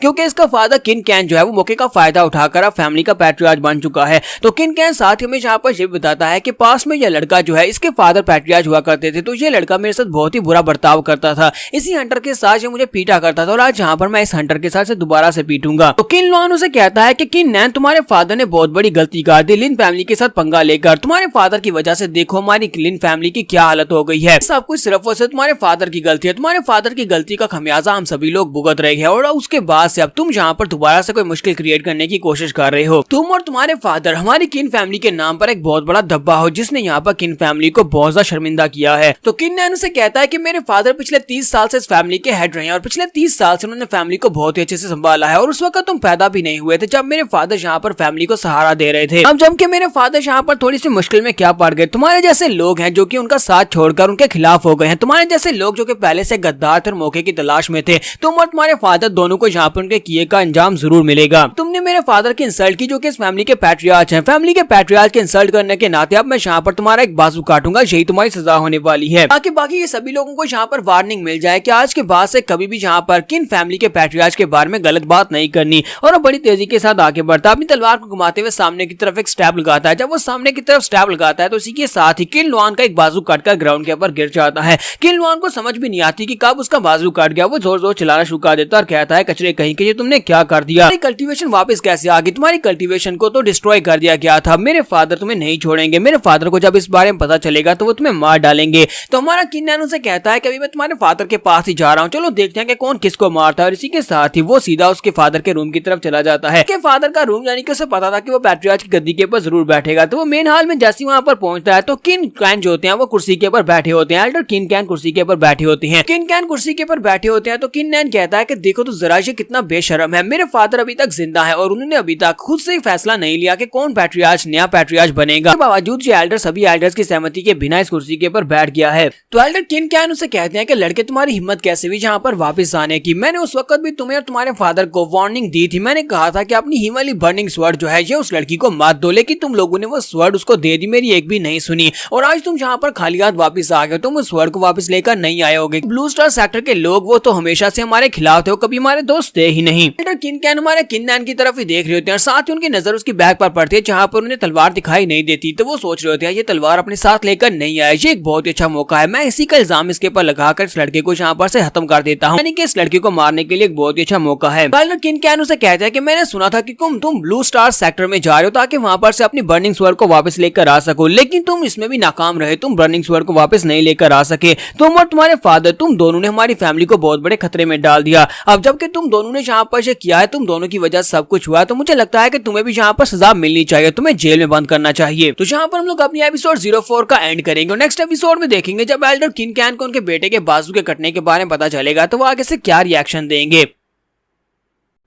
तो गाइस कैसे हैं आप सब लोग। द बर्निंग स्वर्ड के एपिसोड 04 के साथ हाजिर हो। तो लास्ट एपिसोड के एंड पे हमने देखा था कि प्रिंसेस डिंग की जान बच जाती है और वहां पर अपनी जान बचवाने के बाद वो उस हीरो का नाम पूछती है, लेकिन हमारा यंग मास्टर किन जो होता है उसे अपना नाम नहीं बताता और वहां से चला जाता है। चले जाने के बाद हमें सिटी ऑफ स्वर्ड का सीन दिखाया जाता है। सिटी ऑफ स्वर्ड के जो हेड होते हैं ये उनकी बेटी होती है, यानी प्रिंसेस डिंग जो होती है वो उसकी बेटी होती है। तो सिटी लॉर्ड अपनी कुर्सी के ऊपर बैठे होते हैं और उनका एक मुलाजिम उनके पास आता है और उसे कहता है कि माय लॉर्ड आज का दिन तो सबसे बेस्ट है। तो वो उसे कहते हैं बताओ कि आज इतनी खुशी वाली कौन सी बात है कि तुम इस दिन को सबसे बेस्ट कह रहे हो। तो वो उनसे कहता है क्योंकि आपकी बेटी यहाँ पर वापस आने वाली है, हमारी यंग मिस निंग जो है वो वापस आ चुकी है। तो ये बात सुनने के बाद सिटी लॉर्ड को भी झटका लगता है। वो कहता है क्या क्या तुमने क्या कहा कि मेरी बेटी वापस आ गई है। और इसी के साथ ही निंग वहां पर अंदर आती है और कहती है कि फादर मैं वापस आ गई। तो उसने यहाँ पर आकर फादर को एक सरप्राइज दिया जिसकी वजह से उसके फादर बहुत ज्यादा हैरान होते हैं और फादर उसे कहते हैं कि पूरे 10 साल तक तुम फायर सेक्टर में रही हो, 10 साल के बाद तुम घर वापस आई हो, तुम्हें अपने फादर की याद आ ही गई। तो वो उसे कहती है कि डैड आपको पता है ना कि फायर सेक्टर के रूल्स कितने ज्यादा स्ट्रिक्ट है और मुझे वहां पर से बाहर आने की इजाजत नहीं थी और अब जबकि 10 साल के बाद मेरे मास्टर ने मुझे इजाजत दी है, इसी वजह से मैं आपसे मिलने के लिए आई हूँ। तो फादर काफी ज्यादा खुश हो जाते हैं और कहते हैं कि चलो मैं इस बात से बहुत ज्यादा खुश हूँ कि कम से कम तुम अपने फादर से मिलने के लिए तो आई, मैं यहाँ पर तुम्हें देखकर बहुत ज्यादा खुश हुआ। और साथ ही उसके सर पे हाथ रखता है और कहता है कि ये बहुत ही अच्छी बात है। और इसी के साथ ही फादर जब वहां पर खुश हो रहे होते हैं, निंग उसे कहती है कि फादर मैं आपसे कोई बात करना चाहती हूँ। रास्ते में आते हुए लिन फैमिली के थर्ड यंग मास्टर ने मेरे पर अटैक किया था और वो मेरा रेप करना चाहते थे, उसके साथ उसका एक नौकर भी था। लिन फैमिली के लोगों की हिम्मत तो बहुत ज्यादा बढ़ चुकी है। ये लोग अपने आप को क्या समझते हैं कि इनकी फैमिली जहाँ की सबसे बड़ी फैमिली बन गई है, आपको उन्हें सबक सिखाना होगा, प्लीज आप उनसे बदला लें। वहाँ पर एक स्ट्रेंजर मार्शल आर्टिस्ट था जो कि बहुत ही स्ट्रॉन्गर था, उसने वहाँ पर आकर बीच में मेरी जान बचाई और यंग मास्टर लिन को भी मार डाला। अगर वो वहाँ पर नहीं होता तो मैं अब तक मर चुकी होती। तो ये बात सुनने के बाद फादर भी काफी ज्यादा गुस्सा होते हैं और कहते हैं कि लिन फैमिली वालों की हिम्मत कैसे हुई मेरी बेटी को नुकसान पहुंचाने की, उन लोगों को तो मैं बिल्कुल भी नहीं छोड़ूंगा। फिर साथ ही फादर उसे कहते हैं कि लेकिन मुझे एक बात तो बताओ कि तुम 10 साल तक फायर सेक्टर में करती क्या रही हो, तुम फायर सेक्टर की आउटर डिसाइपल हो, लेकिन इसके बावजूद तुम अपनी रक्षा नहीं कर सकती, किसी और को बीच में आकर तुम्हारी जान बचानी पड़ी। मुझे ये बताओ कि तुमने वहां पर क्या किया है। तो उसकी बेटी बात को घुमाने के लिए उसे कहती है कि डैड आपको मेरी कल्टीवेशन से क्या फर्क पड़ता है कि मैं कितनी स्ट्रॉन्ग और कितनी नहीं हूँ, आपको तो बस यहाँ पर अपनी बेटी का बदला लेना चाहिए कि आपकी बेटी वहां पर मर सकती थी, मैं मरते मरते बची हूँ, आप जाए और जाकर लिन फैमिली से बदला लें। तो वो कहते हैं अच्छा ठीक है बेटा, मैं यहाँ पर इस बारे में जरूर सोचूंगा और लिन फैमिली वालों से इस बात की एक्सप्लेनेशन जरूर लूंगा। और अब मुझे उस स्ट्रेंज मार्शल आर्टिस्ट के बारे में बताओ कि जिसने तुम्हारी मदद की थी, क्या तुम्हें उसका नाम वगैरह याद है? अगर तुम्हें उसका नाम याद है तभी तो हम लोग उसकी मदद कर पाएंगे या फिर हम लोग उसे यहाँ पर थैंक यू गिफ्ट्स भेज पाएंगे। तो निंग उसे कहती है कि डैड मुझे नहीं पता क्योंकि उसने मुझे अपना नाम बताया नहीं है, लेकिन मुझे इतना पता है कि वो यहीं पर सिटी ऑफ स्वर्ड में ही रहता है और यहीं कहीं रहने वाला है, किसी एक फैमिली से हो सकता है। उसकी उम्र तकरीबन 16-17 साल होगी और लड़का काफी ज्यादा हैंडसम है, आंखें उसकी बहुत ज्यादा शाइनी और साथ ही उसके हाथ में एक स्पेशल तलवार थी, एक तलवार जिसके ऊपर गोल्डन कलर का लोटस फ्लावर बना हुआ था। उस लड़के के मार्शल आर्ट्स के स्किल तो बहुत ज्यादा अच्छे थे और तलवारबाजी की टेक्निक जो उसने यूज की थी वो गार्ड रैंक की टेक्निक थी। उनसे कहती है कि फादर मैंने यहाँ पर आपको जितनी बातें बताई है, क्या इन सभी बातों से आप इस बात का अंदाजा लगा सकते हैं कि वो लड़का कौन हो सकता है? तो फादर उसकी बात सुनने के बाद कहते हैं कि उस लड़के की तलवार के ऊपर जो तुमने फायर लोटस का बताया कि गोल्डन कलर का फायर लोटस था, ये निशान तो किन फैमिली वालों की संपत्ति है, किन फैमिली वाले अपनी तलवारों के ऊपर ये वाला निशान बनाते हैं। अगर तुम यहाँ पर उसको 16-17 साल का कह रही हो तो इसका मतलब यह कि वो इस फैमिली का यंग मास्टर किन नैन हो सकता है, लेकिन वो कैसे हो सकता है क्योंकि उसकी कल्टीवेशन को तो लिन फैमिली के लोगों ने अबॉलिश कर दिया है, वो बिल्कुल एक बेकार कचरा हो चुका है। तो किन नैन तो यहाँ पर बिल्कुल भी नहीं हो सकता, किन नैन तुम्हारी जान नहीं बचा सकता क्योंकि वो खुद यहाँ पर अपनी जान बचाता फिर रहा है। फादर सारा कुछ सोचने के बाद कहते हैं लगता नहीं है कि वो लड़का जो भी था वो किन फैमिली से था, मुझे लगता है कि वो किसी दूसरे स्ट्रॉन्गर सेक्टर से यहाँ पर आया होगा, कोई ट्रैवलर होगा, मैं तुम्हें देखकर तुम्हारी जान बचा ली होगी, लेकिन फिलहाल के लिए हम लोग इस बारे में भूल जाते हैं और यहाँ पर तुम्हारे वापस आने की पार्टी मनाते हैं, तो जाओ जाकर तुम रेस्ट करो। तो वो कहती है ठीक है फादर मैं जाकर रेस्ट करती हूँ। इसी के साथ ही वहाँ पर से चली जाती है। उसके चले जाने के बाद नेक्स्ट सीन में किन फैमिली का दिखाया जाता है। तो हमारा किन नैन जो होता है अपनी फैमिली में वापस आ जाता है। जब वो दरवाजे के करीब पहुंचता है तो वहाँ पर 2 गार्ड्स खड़े होते हैं।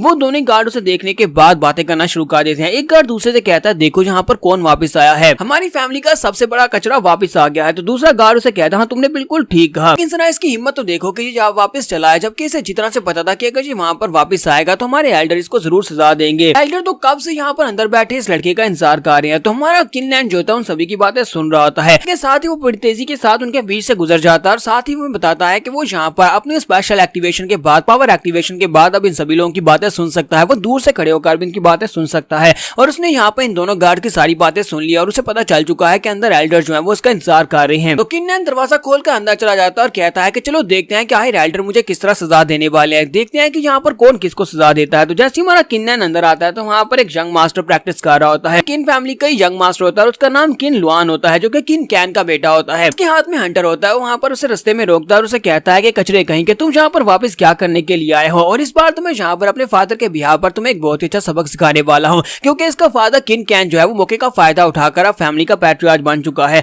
तो किन कैन साथ ही में यहाँ पर ये बताता है कि पास में यह लड़का जो है इसके फादर पैट्रियार्च हुआ करते थे, तो ये लड़का मेरे साथ बहुत ही बुरा बर्ताव करता था, इसी हंटर के साथ ये मुझे पीटा करता था और आज यहाँ पर मैं इस हंटर के साथ से दोबारा से पीटूंगा। तो किन लुआन उसे कहता है कि किन नैन तुम्हारे फादर ने बहुत बड़ी गलती कर दी लिन फैमिली के साथ पंगा लेकर, तुम्हारे फादर की वजह से देखो हमारी लिन फैमिली की क्या हालत हो गई है, सब कुछ सिर्फ और सिर्फ तुम्हारे फादर की गलती है, तुम्हारे फादर की गलती का खमियाजा हम सभी लोग भुगत रहे हैं और उसके बाद से अब तुम यहाँ पर दोबारा से कोई मुश्किल क्रिएट करने की कोशिश कर रहे हो। तुम और तुम्हारे फादर हमारी किन फैमिली के नाम पर एक बहुत बड़ा धब्बा हो जिसने यहाँ पर किन फैमिली को बहुत ज्यादा शर्मिंदा किया है। तो किन नैन उसे कहता है कि मेरे फादर पिछले 30 साल से इस फैमिली के हेड रहे हैं और पिछले 30 साल से उन्होंने फैमिली को बहुत ही अच्छे से संभाला है, और उस वक्त तुम पैदा भी नहीं हुए थे जब मेरे फादर यहाँ पर फैमिली को सहारा दे रहे थे। अब जबकि मेरे फादर यहाँ पर थोड़ी सी मुश्किल में क्या पड़ गए, तुम्हारे जैसे लोग हैं जो कि उनका साथ छोड़कर उनके खिलाफ हो गए हैं, तुम्हारे जैसे लोग जो कि पहले से गद्दार थे और मौके की तलाश में थे, तुम और तुम्हारे फादर दोनों को यहाँ पर उनके किए का अंजाम जरूर मिलेगा। तुमने मेरे फादर की इंसल्ट की जो कि इस फैमिली के पैट्रियार्च हैं, फैमिली के पैट्रियार्च के इंसल्ट करने के नाते अब मैं यहाँ पर तुम्हारा एक बाजू काटूंगा, यही तुम्हारी सजा होने वाली है।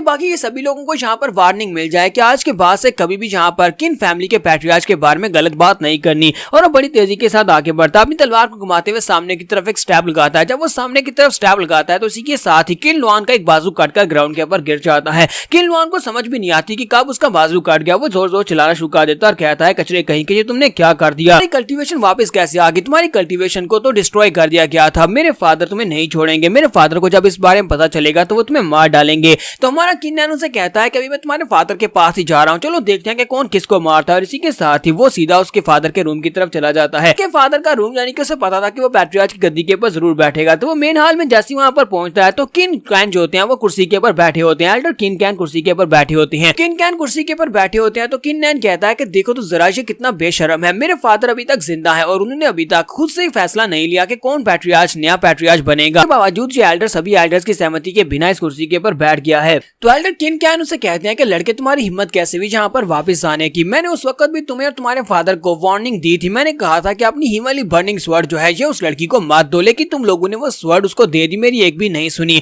और आज तुम यहाँ पर खाली हाथ वापस आ गए, तुम उस स्वर्ड को वापस लेकर नहीं आए होगे। ब्लू स्टार सेक्टर के लोग वो तो हमेशा से हमारे खिलाफ थे, वो कभी हमारे दोस्त थे ही नहीं। किन कैन हमारे किन नैन की तरफ ही देख रहे होते हैं और साथ ही उनकी नजर उसकी बैग पर पड़ती है जहाँ पर उन्हें तलवार दिखाई नहीं देती, तो वो सोच रहे होते हैं ये तलवार अपने साथ लेकर नहीं आए, ये एक बहुत ही अच्छा मौका है, मैं इसी का इल्जाम इसके ऊपर लगाकर इस लड़के को यहाँ पर से खत्म कर देता हूँ, यानी कि इस लड़के को मारने के लिए एक बहुत ही अच्छा मौका है। किन कैन उसे कहते हैं कि मैंने सुना था कि तुम ब्लू स्टार सेक्टर में जा रहे हो ताकि वहां पर से अपनी बर्निंग स्वर्ड को वापस लेकर आ सको, लेकिन तुम इसमें भी नाकाम रहे, तुम बर्निंग स्वर्ड को वापस नहीं लेकर आ सके, तुम और तुम्हारे फादर तुम दोनों ने हमारी फैमिली को बहुत बड़े खतरे में डाल दिया। अब जबकि तुम दोनों ने यहाँ पर किया है, तुम दोनों की वजह सब कुछ हुआ है, तो मुझे लगता है कि तुम्हें भी यहाँ पर सजा मिलनी चाहिए, तुम्हें जेल में बंद करना चाहिए। तो यहाँ पर हम लोग अपनी एपिसोड 04 का एंड करेंगे और नेक्स्ट एपिसोड में देखेंगे जब एल्डर किन कैन को उनके बेटे के बाजू के कटने के बारे में पता चलेगा तो वो आगे से क्या रिएक्शन देंगे। तो लास्ट एपिसोड के एंड पे हमने देखा था कि एल्डर किन कैन जो होते हैं वो किन नैन से कहते हैं कि तुमने यहाँ पर गलती कर दी, वापस आकर ऊपर से तुम तलवार को भी वापस नहीं लेकर आ सके, इसी वजह से अब तुम्हें यहाँ पर सजा मिलेगी। इसी के साथ ही एक नौकर जो होता है बाहर से भागता हुआ अंदर आता है और उनसे कहता है कि एल्डर एक बहुत ही बुरी खबर है, मेरे पास एक बुरी खबर है। तो वो उनके सामने आकर अपना सर झुकाकर बैठ जाता है। एल्डर उसे कहता है कि बताओ क्या हुआ। तो वो कहता है कि बाहर मैं देख कर आया हूँ, अरे यंग मास्टर लुआन यानी कि आपके बेटे का एक बाजू काट चुका है, उनका एक बाजू काट चुका है। मैंने उनसे पूछा तो उन्होंने यहाँ पर यह बताया कि किन नैन ने उसका बाजू काटा है। तुझे बात सुनने के बाद एल्डर बहुत सा गुस्सा हो जाते हैं और कहते हैं कि किन नैन तुम्हारी हिम्मत कैसे भी, तुमने मेरे बेटे का बाजू काटकर उसको एक क्रिपल इंसान बना दिया। हमारी फैमिली के अंदर एक रूल है और उस रूल के मुताबिक अगर तुम फैमिली मेंबर्स के ऊपर अटैक करते हो तो इसका मतलब यह है कि तुम्हें सजा दी जाएगी। अब मैं तुम्हें डंजन में बंद करूंगा, तुम बाकी की सारी जिंदगी डंजन में काटोगे। साथ ही वो गार्ड्स को बुलाता और कहता है कि सभी गार्ड्स यहाँ पर आ जाओ, इस लड़के को पकड़ो, जाकर जेल में बंद कर दो। और साथ ही वो सोच रहे होते हैं कि इस लड़के ने जानबूझकर यहाँ पर एक बहुत बड़ी गलती कर दी, मेरे बेटे का बाजू तो वापस नहीं आ सकता, लेकिन मैं इस लड़के से हमेशा के लिए मुक्ति हासिल कर सकता हूँ। इसको डंजन में फिलहाल के लिए बंद करवा देते हैं और उसके बाद डंजन में जाकर इस लड़के को मार डालेंगे और इस तरह इससे हम लोग निमट लेंगे। इसके बाद इसका फादर तो पहले से क्रिपल हो चुका है, वो बिना कल्टीवेशन के कुछ भी नहीं कर पाएगा। इस तरह मैं यहाँ पर इस फैमिली का कंप्लीट पैट्रियार्च बन जाऊंगा। तो गार्ड्स वहाँ पर पहुंच जाते हैं। गार्ड्स आकर हमारे किन्नैन को चारों तरफ से घेर लेते हैं। तो हमारा किन्नैन वहाँ पर अपनी पावर्स को रिलीज करता है। जैसे वो एनर्जी को रिलीज करता है वो सभी लोग वहाँ पर पीछे की तरफ बढ़ते हैं और कहते हैं कि यहाँ पर क्या हो रहा है, हमारे यंग मास्टर किन्नैन की कल्टीवेशन को तो डिस्ट्रॉय कर दिया गया था, फिर इनके पास कल्टीवेशन कहाँ से आ गई है। एल्डर भी वहाँ पर यही सोच रहे होते हैं कि इस लड़के के पास ये की पावर कहाँ से निकल रही है, क्या वाकई में इसने अपनी कल्टीवेशन को रिस्टोर कर लिया। लेकिन अगर इसने अपनी कल्टीवेशन को रिस्टोर भी कर लिया होगा फिर भी ये इतना ज्यादा स्ट्रॉन्ग तो बिल्कुल नहीं हुआ होगा, यानी कि कंप्लीटली अपनी एनर्जी को रिकवर कर पाना इसके लिए पॉसिबल नहीं है। तो हमारा किन्नैन जल्दी से अपनी तलवार को बाहर निकालता है और उसे कहता है कि हमारी फैमिली के एक रूल है, उस रूल के मुताबिक जब तक सभी के सभी एल्डर्स यहाँ पर तुम्हें इस बात के अप्रूवल ना दें कि तुम एक फैमिली हेड बन सकते हो तब तक तुम फैमिली हेड नहीं बन सकते हो, ना ही तुम इस कुर्सी के ऊपर बैठ सकते हो बिना सभी एल्डर्स की परमिशन के। तुम यहाँ पर कुर्सी के ऊपर बैठे हो इसका मतलब यह है कि तुम गद्दारी कर रहे हो, तुम एक गद्दार हो तो गद्दार की सजा मौत होती है। अब तुम्हें यहाँ पर मरना होगा और मैं तुम्हें अपने हाथों से यहाँ पर मारूंगा। आगे से हंसना शुरू कर देते हैं और कहते हैं कि लड़के क्या तुम वाकई में मुझे मार सकते हो, क्या तुम्हें लगता है कि तुम्हारे पास इतनी स्ट्रेंथ है कि तुम मुझे मार सकते हो, तुम्हें पता भी है कि इस वक्त मैं कौन से लेवल पर हूँ। किन्नैन वहाँ पर जो गार्ड्स होते हैं उन सभी गार्ड्स को अपने साथ मिलाने की कोशिश करता है। वो उन सभी से कहता है कि मुझे लगता है कि एल्डर किनकैन जो है ये लिन फैमिली के साथ मिले हुए हैं और उन्हें उनकी सपोर्ट हासिल होगी, इसी वजह से वो इस कुर्सी के ऊपर इतनी तानाशाही के साथ बैठे हुए हैं। लगता है कि ये फैमिली के गद्दार है और अगर तुम लोग भी यहाँ पर इसका साथ दोगे तो फिर तुम सभी लोगों के साथ भी बिल्कुल ऐसा ही होने वाला है। अगर तुम लोग अभी सरेंडर कर देते हो और मेरा साथ देते हो तो मैं तुम्हें वादा करता हूँ कि तुम सभी लोग यहाँ पर हमारी फैमिली के गार्ड्स ही रहोगे, नहीं तो फिर तुम सभी लोगों को यहाँ पर आज एल्डर के साथ ही मरना होगा क्योंकि मैं किसी को भी जिंदा नहीं छोड़ूंगा। तो एल्डर किन्नैन कहते हैं कि ये लड़का यहाँ पर फैमिली का हेड बनने का सपना देख रहा है, हालांकि ये सिर्फ और सिर्फ एक डिस्ट्रॉयड क्रिपल इंसान है। इस फैमिली का नया फैमिली हेड मैं हूँ, मैं नया पैट्रियार्च और मैं यहाँ पर तुम गार्ड्स को ऑर्डर देता हूँ कि इस लड़के को पकड़ लो। अगर तुम्हें यहाँ पर किसी के साथ ज्यादा फायदा होने वाला है तो मेरे साथ होने वाला है, इस लड़के को मार डालो। और इसी के साथ ही वो सभी गार्ड्स होते हैं अपनी तलवारें अपने बाले लेकर हमारे किन्नैन के ऊपर अटैक करने के लिए आगे बढ़ते हैं। जबकि हमारा किन्नैन कहता है तो तुम लोगों ने अपना फैसला कर लिया, जबकि तुमने अपना फैसला कर लिया तो फिर मैं यहाँ पर और कुछ नहीं कर सकता, तुम्हें यहाँ पर मरना होगा। किन्नैन इसी के साथ ही अपनी तलवार को घुमाना शुरू करता है। जैसे वो अपनी तलवार को घुमाता है, स्ट्राइक्स लगाता है, तो वो सभी गार्ड्स होते हैं सिर्फ और सिर्फ एक ही स्ट्राइक के साथ मर जाते हैं। सभी गार्ड्स वहाँ पर ग्राउंड के ऊपर पड़े होते हैं, सभी की डेड बॉडीज। तो एल्डर किनकैन काफी ज्यादा हैरान होते हैं और कहते हैं कि ऐसा कैसे हुआ। ये लड़का प्रीवियसली जब इसके पास पहले कल्टीवेशन की पावर थी तब ये बॉडी रिफाइनिंग के 4th लेवल पर था और अब भी यहाँ पर मैं इसकी कल्टीवेशन लेवल को देख नहीं पा रहा, लेकिन मुझे लगता है कि अभी भी उसी लेवल पर है। फिर ये गार्ड्स को इतनी आसानी से सिर्फ एक मूव के साथ कैसे मार सकता है। तो एल्डर कहते हैं चाहे जो भी हो जाए मैं इससे ज्यादा स्ट्रॉन्गर हूँ क्योंकि मैं इस वक्त बॉडी रिफाइनिंग के 6th लेवल पर हूँ, मुझे इससे डरने की क्या जरूरत है। अगर मेरी इसके साथ फाइट होती है तो मैं बड़ी आसानी से इसको मार सकता हूँ। तुम्हारा किन्नैन अपनी तलवार उसकी तरफ करता और कहता है कि बुड्ढे खूसट कहेंगे अब तुम्हारी बारी है, तुम फैमिली के गद्दार और तुम यहाँ पर मेरे हाथों से मरोगे। एल्डर उसे कहते हैं कि लड़के तुम कुछ ज्यादा ही एरोगेंट हो गए, क्या तुम्हें पता भी है कि बॉडी रिफाइनिंग के 6th लेवल और बॉडी रिफाइनिंग के 4th लेवल के दरमियान में कितना बड़ा गैप होता है। इस वक्त तुमसे बहुत ज्यादा स्ट्रॉन्गर हूं और मैं चाहूँ तो बड़ी आसानी के साथ तुम्हें मार सकता हूँ। तो किन्नैन कहता है बकवास करना बंद करो, चलो फाइट करते हैं। और इसी के साथ ही दोनों एक दूसरे के ऊपर अटैक करने के लिए आगे बढ़ते हैं।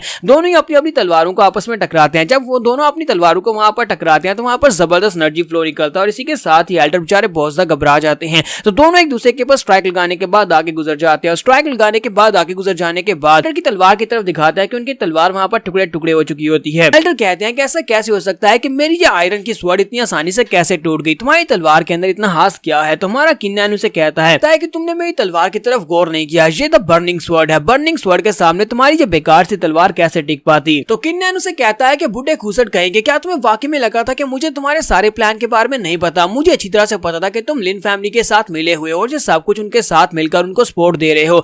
मैंने तुम्हें सिर्फ और सिर्फ इसीलिए जिंदा छोड़ा हुआ था, मैं इंतजार कर रहा था, क्या पता तुम्हें शर्म आ जाए, तुम यहाँ पर उनका साथ छोड़कर वापस से अपनी फैमिली में आ जाओ। लेकिन तुमने यहाँ पर बार बार हमारी फैमिली को खतरे में डाला, तुम्हारी वजह से जो कुछ भी है वो सब कुछ तुम्हारी वजह से हुआ है, तुम्हारे लिए यहाँ पर जो आखिरी पनिशमेंट है वो सिर्फ और सिर्फ मौत है। तो एल्डर उसे कहते हैं कि लड़के तुम बहुत ज्यादा लकी हो कि तुम्हें यहाँ पर बर्निंग स्वॉर्ड वापस मिल गई, लेकिन इसका मतलब ये नहीं है कि बर्निंग स्वॉर्ड वापस मिलने की वजह से तुम मुझे मार सकते हो। सिर्फ और सिर्फ बर्निंग स्वॉर्ड होने का मतलब ये नहीं है कि तुम्हारे पास इतनी ताकत आ जाएगी। इसके साथ ही वो लिन फैमिली की स्पेशल टेक्निक को यूज करते हुए आगे की तरफ बढ़ते हैं जिसका नाम हार्ड पाम स्ट्राइक होता है। तो किन्नैन भी दूसरी तरफ से उसी टेक्निक को सेम टेक्निक को यूज करता है और कहता है कि मैंने एक लिन फैमिली के यंग मास्टर को इस टेक्निक को यूज करते हुए देखा था और उस टेक्निक को यूज करते हुए देखने के बाद मैं पूरे 1 घंटे तक इसको प्रैक्टिस करता रहा। चलो देखते हैं कि तुम्हारी हार्ट स्टॉपिंग स्ट्राइक जो है ये ज्यादा पावरफुल है या फिर मेरी टेक्निक ज्यादा पावरफुल है। और इसी के साथ ही दोनों वहां पर अपने अपने हाथों को टकराते हैं। जैसे वो इस पाम टेक्निक को टकराते हैं तो इसी के साथ ही एल्डर की तरफ दिखाते हैं कि एल्डर बेचारा पीछे की तरफ गिर जाता है। हमारे किन्नैन की पाम जो होती है उसके दिल के ऊपर पड़ी होती है और उसका दिल बस्ट हो जाता है जिसकी वजह से खून खून निकलता है और वहीं पर ग्राउंड के ऊपर गिरने के साथ एल्डर उसे कहते हैं कि ऐसा कैसे हो सकता है, तुम्हारी कल्टीवेशन मुझसे कम है, फिर तुमने यहाँ पर मुझे कैसे मार दिया, और साथ ही वहीं पर वो मर जाते हैं। जबकि हमारा किन्नन कहता है मैंने यहाँ पर अपनी फैमिली के गद्दारों को मार दिया, हमारी फैमिली के अंदर जो गद्दार थे वो तो मैंने मार दिया, वापस मुझे अपने फादर के पास जाना होगा। और वो जल्दी से अपने फादर के पास जाता और कहता है कि फादर मैं वापस आ गया और आपको एल्डर के बारे में परेशान होने की जरूरत नहीं है, एल्डर किनकैन को मैंने मार दिया, अपने हाथों के साथ मैंने उसे मारा है और हम लोग फिलहाल के लिए बिल्कुल सेफ हैं। तो उसके डैड उसे कहते हैं कि तुमने एल्डर किनकैन को कैसे मारा, वो तो काफी ज्यादा स्ट्रॉन्ग इंसान है और तुमसे कल्टीवेशन लेवल में भी हायर है, तो फिर तुमने उसे कैसे मारा है, तो तुम्हारी कल्टीवेशन तुम्हें वापस मिल गई। तुम्हारा किनकैन उसे कहता है कि हाँ फादर मुझे कल्टीवेशन वापस मिल गई है और उस एल्डर को मारना मेरे लिए बाएं हाथ का खेल था, मैंने उसे बड़ी आसानी से मार दिया और मेरी कल्टीवेशन वापस आने के बाद इस वक्त मैं बॉडी रिफाइनिंग के 5th लेवल पर पहुंच चुका हूं और मेरे 5th लेवल जो है वो बड़ी आसानी के साथ 6th लेवल के बंदे को भी मार सकते हैं। इसके साथ ही फादर वहां पर खांसना शुरू कर देते हैं और कहते हैं कि बेटा ये बहुत अच्छी बात है कि तुम बॉडी रिफाइनिंग के 5th लेवल तक पहुंच चुके हो, वो भी इस यंग एज में,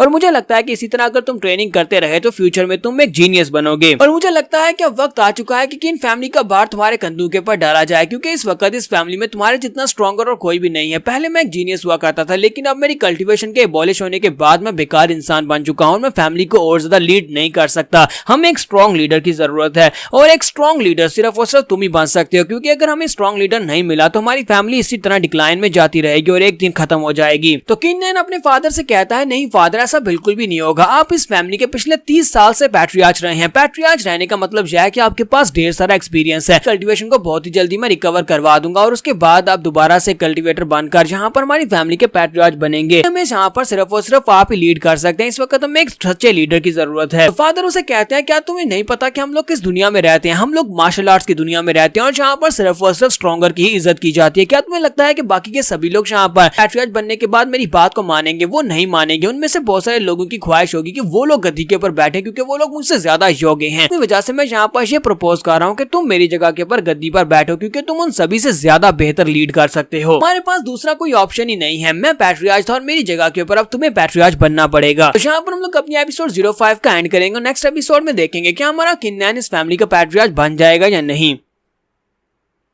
तो गाइस कैसे हैं आप सब लोग? द बर्निंग स्वर्ड के एपिसोड 06 के साथ हाजिर हो। तो लास्ट एपिसोड के एंड पे हमने देखा था कि फादर जो होते हैं वो हमारे किन्नन से कहते हैं कि अब तुम्हें अगला पैट्रियार्च बनना पड़ेगा, जबकि हमारा किन्नन फैमिली का पैट्रियार्च नहीं बनना चाहता। तो वहां पर सोच रहा होता है एल्डर किन्नन की जितनी मेमोरीज मेरे पास है, उन्होंने अपनी पावर्स मुझे दी थी, अपनी ब्लड लाइन की पावर्स मुझे दी थी। उनकी ब्लड लाइन के अंदर बहुत सारी मार्शल आर्ट्स की बुक्स, बहुत सारी पिल्स बनाने के मेथड्स लिखे हुए हैं, साथ साथ बहुत सारी ऐसी टेक्निक्स है जिनके बारे में हम सभी लोग जानते भी नहीं है। तो उन टेक्निक्स और उन बुक्स के अंदर से मुझे यहाँ पर एक ऐसी टेक्निक मिली जिसकी मदद से मैं एक पिल बना सकता हूँ, एक ऐसी पिल जिसकी मदद से मैं अपने फादर की सारी कल्टीवेशन को वापस ला सकता हूँ। और ना सिर्फ इनकी कल्टीवेशन को वापस लाया जा सकता है बल्कि इनको स्ट्रॉन्गर बनाया जा सकता है। और यहाँ पर जो मसला हल हो जाएगा, अगर मेरे फादर की कल्टीवेशन उन्हें वापस मिल जाती है तो ये दोबारा से फैमिली के हेड बन जाएंगे और उसके बाद मैं आजाद हो जाऊंगा और मैं जैसे चाहे वैसे कल्टीवेशन को आगे बढ़ा सकता हूँ। नैन अपने फादर से कहता है फादर मुझे एक कल्टीवेशन पिल के बारे में पता है, एक ऐसी पिल जिसको खाने के बाद आपकी कल्टीवेशन वापस आ जाएगी। मैं उस पिल को बनाकर आपके पास लेकर आता हूँ, आपको मेरे पर भरोसा करना होगा। मुझे सिर्फ और सिर्फ 3 दिन का टाइम दे। 3 दिन के बाद अगर मैं आपकी कल्टीवेशन को वापस नहीं ला सका तो फिर ठीक है, मैं गद्दी पर बैठ जाऊंगा, यानी मैं पैट्रियार्च बन जाऊंगा। अगर मैं यहाँ पर उस पिल को बना देता हूँ तो फिर आपको पैट्रियार्च बनना होगा और मैं आजाद रहूंगा। फादर उसे कहते हैं ठीक है मेरे बेटे, मुझे तुम्हारे पर पूरा भरोसा है, ठीक है मैं तुम्हें 3 दिन का टाइम देता हूँ, 3 दिन के बाद तुम्हें गद्दी के ऊपर बैठना ही पड़ेगा। तो वो कहता है ठीक है फादर, तो फिलहाल के लिए मैं जा रहा हूँ ताकि मैं जाकर उन सभी जड़ी बूटियों को ढूंढ कर ला सकूं जिसके साथ मुझे वो स्पेशल पिल बनानी है।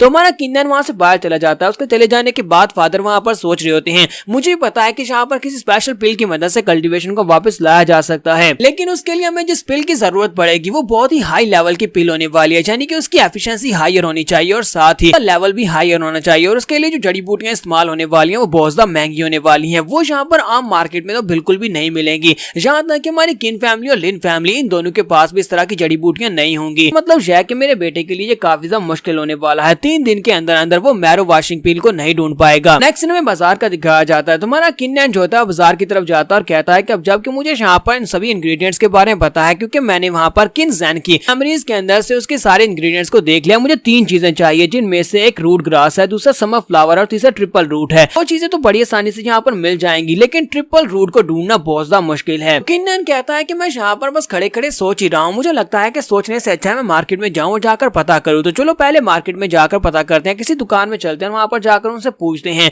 तो किन्नन जल्दी से रेडी हो जाता है दुकान में जाने के लिए। तो वो स्वर्ड सिटी के स्ट्रीट्स में जाता है जहाँ पर एक दुकान होती है। तो वो सबसे पहले एक दुकान के अंदर जाता है जहाँ पर एक बंदा बैठा होता है। वो उससे कहता है कि सर मुझे एक स्पेशल चीज चाहिए, क्या आपके पास ट्रिपल रूट होगी? तो वो कहता है नहीं यंग मास्टर, मेरे पास ट्रिपल रूट नहीं है, क्योंकि ये तो एक बहुत ही रेयर मेडिसिन बनाने के लिए इस्तेमाल की जाती है। ट्रिपल रूट ऐसे तुम्हें इस बाजार में कहीं पर भी नहीं मिलेगी, ये सभी छोटी दुकानें हैं। लेकिन अगर तुम यहाँ पर इस मार्केट में एंड के ऊपर जाओ, टॉप के ऊपर एक मेडिसिन की दुकान है, वहां पर तुम्हें जड़ी बूटियां मिल सकती हैं और हो सकता है कि उनके पास ट्रिपल रूट भी हो। अगर उनके पास नहीं भी होगी तब भी वो तुम्हें कहीं ना कहीं से लाकर जरूर देंगे। तो वो उसे कहता है ठीक है सर, आपका बहुत बहुत शुक्रिया, मैं ऊपर ही चला जाता हूँ। इसके बाद वो ऊपर पहुंच जाता है। जब वो ऊपर आता है तो वो शॉप हाई क्लास की शॉप होती है और उसे देखने के बाद वो कहता है जरा देखो तो सही, ये शॉप तो वाकई में बहुत ज्यादा हाई क्लास की लग रही है, मुझे लगता है कि मुझे यहाँ पर से ट्रिपल रूट जरूर मिल जाएगी। तो जब वो अंदर आता है तो वहाँ पर काफी सारे कस्टमर्स होते हैं, वहाँ पर से खरीदारी कार्य होती है और यहीं पर शॉप का जो हेड होता है उसके सामने खड़ा होता है। तो हमारे किन्नन से कहता है कि यंग मास्टर बताओ कि मैं तुम्हारी क्या मदद कर सकता हूँ, तुम यहाँ पर क्या ढूंढ रहे हो? तो हमारा किन्नन उसे कहता है कि मैं ट्रिपल रूट ढूंढ रहा हूँ, क्या तुम्हारे पास ट्रिपल रूट मिल सकती है? तो वो कहता है हाँ ट्रिपल रूट मिल जाएगी, लेकिन तुम्हें एक पीस के 10,000 कॉइन्स देने पड़ेंगे। तो ये बात सुनने के बाद हमारा यंग मास्टर किन्नन जल्दी से पीछे की तरफ घूम जाता है और कहता है कि 10,000 युआन, ये तो बहुत ज्यादा महंगा, इतने कॉइन्स मैं कहां से लेकर आऊंगा? मैंने लिन फैमिली के थर्ड यंग मास्टर लिनहू को मारा था, तो उसकी बॉडी के अंदर से मुझे जितने पैसे मिले थे वो सारे के सारे मिलाकर सिर्फ और सिर्फ 12,000 कॉइन्स बनते हैं।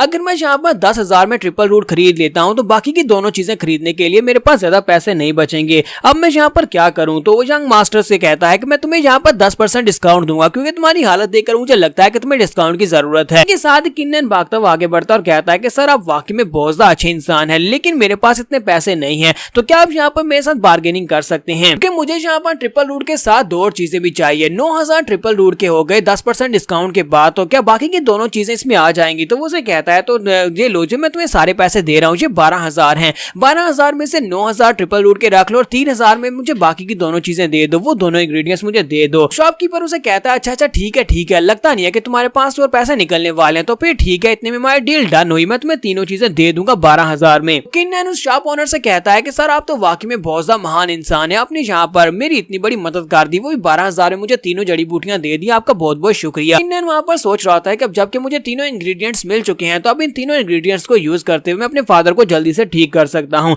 इसी के साथ ही साइड के ऊपर से एक और लड़का आ जाता है जो कि लिन फैमिली से होता है, उसका नाम लिन जांटियान होता है। तो वहाँ पर आता है और कहता है कि मैं ट्रिपल रूट के बदले में तुम्हें 30,000 क्रिस्टल्स देने को तैयार हूँ। ऐसे वहाँ पर ट्रिपल रूट के 30,000 कहता है। इसी के साथ ही शॉप ओनर जो होता है वो डील को कैंसिल कर देता है और कहता है तो फिर ठीक है, ट्रिपल रूट तुम्हारा हुआ, मैं तुम्हें ट्रिपल रूट देने को तैयार हूँ। किन्नन उसे कहता है कि बॉस ये क्या हुआ, तुमने तो यहाँ पर मेरे साथ डील की थी, अब अचानक से तुम डील को कैंसिल कैसे कर सकते हो? तो शॉप ओनर उसे कहता है कि बकवास बंद करो, मैं तुम्हारी बातों में आकर यहाँ पर इतना घाटे का सौदा करने वाला था, 12,000 में तुम्हें 3 जड़ी बूटियां दे रहा था, जब अब 30,000 में मैं यहाँ पर सिर्फ और सिर्फ ट्रिपल रूट को बेच सकता हूँ। हमारे जैसे गरीब लोगों का यहाँ पर कोई भी काम नहीं है, प्लीज यहाँ से चले जाओ पैसे लेकर, और उसके बाद हम लोग तुम्हारे साथ डील कर सकते हैं। इसी के साथ ही वो लड़का लिन जांटियान भी आगे बढ़ता है और कहता है कि जरा देखो तो यहाँ पर कौन है, ये तो किन फैमिली का फेमस यंग मास्टर है, किन फैमिली का कचरा है। तो लिन जांटियान जो है ये एक एल्केमिस्ट का स्टूडेंट है, इसी वजह से उसे एल्केमी के बारे में काफी कुछ पता होता है। तो वो आगे बढ़ता है और कहता है कि ये क्या तुम यहाँ पर से ट्रिपल रूट लेने के लिए क्यों आए हो? क्या तुम अपनी कल्टीवेशन को दोबारा से हासिल करने के लिए यहाँ पर एक पिल बनाना चाहते हो? क्या तुम्हें लगता है कि इस पिल के साथ तुम अपनी कल्टीवेशन को वापस हासिल कर पाओगे? मुझे ऐसा नहीं लगता कि तुम इसके साथ कर सकते हो, क्योंकि अब तुम एक लूजर बन चुके हो, तुम बाकी की सारी जिंदगी लूजर ही रहने वाले हो। इस तरह की पिल के साथ कल्टीवेशन को वापस हासिल नहीं किया जा सकता। हमारा किन्नन उसे कहता है कि क्या तुम वाकई में श्योर हो कि मेरी कल्टीवेशन को क्रिपल कर दिया गया है? तो उसे कहता है कि हाँ मैं यहाँ पर इस बार में वाकई में श्योर हूँ, क्योंकि हमारे यंग मास्टर लिन किंग फैन ने खुद तुम्हारी कल्टीवेशन को क्रिपल किया था। न सिर्फ हमारे यंग मास्टर लिन ने तुम्हारी कल्टीवेशन को क्रिपल किया, बल्कि हमारे यंग मास्टर किन फैंग तुम्हारी बचपन की गर्लफ्रेंड के साथ शादी करने वाले हैं, जिसकी शादी तुम्हारे साथ तय हुई थी। इतना नहीं है, बहुत ही जल्दी उनकी शादी होने वाली है। इसी वजह से तुम्हें यहाँ पर पिल बनाने के लिए मटेरियल्स लेने के लिए आया हूँ। मैं ट्रिपल रूट को यूज करते हुए यहाँ पर एक स्पेशल पिल बनाने वाला हूँ, क्योंकि शादी की रात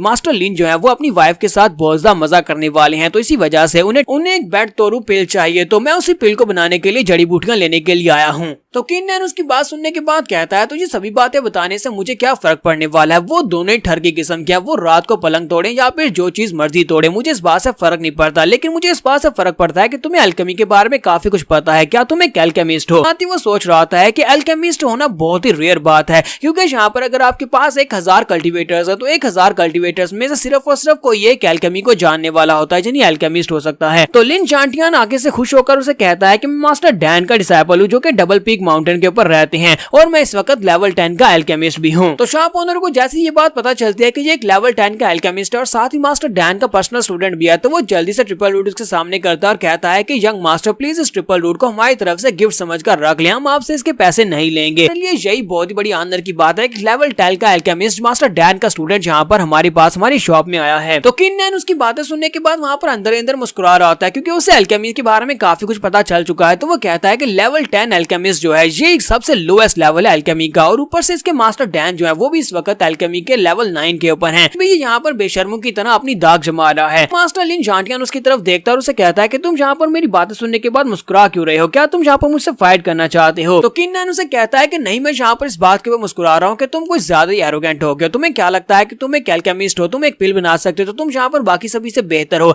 ऐसा कुछ भी नहीं है। अगर मैं यहाँ पर एक पिल बनाऊं तो मैं तुमसे भी बेहतर बना सकता हूँ। तो लिन झांटियान उसे कहता है तो फिर ठीक है, हम लोग यहाँ पर आपस में शर्त लगा लेते हैं, हम दोनों यहाँ पर ट्रिपल डैन पिल बनाएंगे। अगर तुम यहाँ पर एक पिल बना पाए तो तुम इस शर्त को जीत जाओगे, और अगर यहाँ पर तुम इस शर्त को नहीं जीत पाए तो इस शर्त को हारने वाले को यहाँ पर पूरे 50,000 कॉइन्स देने पड़ेंगे। सिर्फ और सिर्फ 50,000 कॉइन नहीं बल्कि उसकी दोनों टांगों को भी काट दिया जाएगा। क्या तुम्हें शर्त मंजूर है? यहाँ पर हम लोग अपनी एपिसोड 06 का एंड करेंगे और नेक्स्ट एपिसोड में देखेंगे क्या हमारा किन नैन जो है इसके साथ ये शर्त लगा लेगा। एपिसोड की एक्सप्लेनेशन अच्छी लगी हो तो कमेंट करके जरूर बताइएगा। चैनल को सब्सक्राइब कर दे, वीडियो को लाइक और शेयर कर दें। शुक्रिया।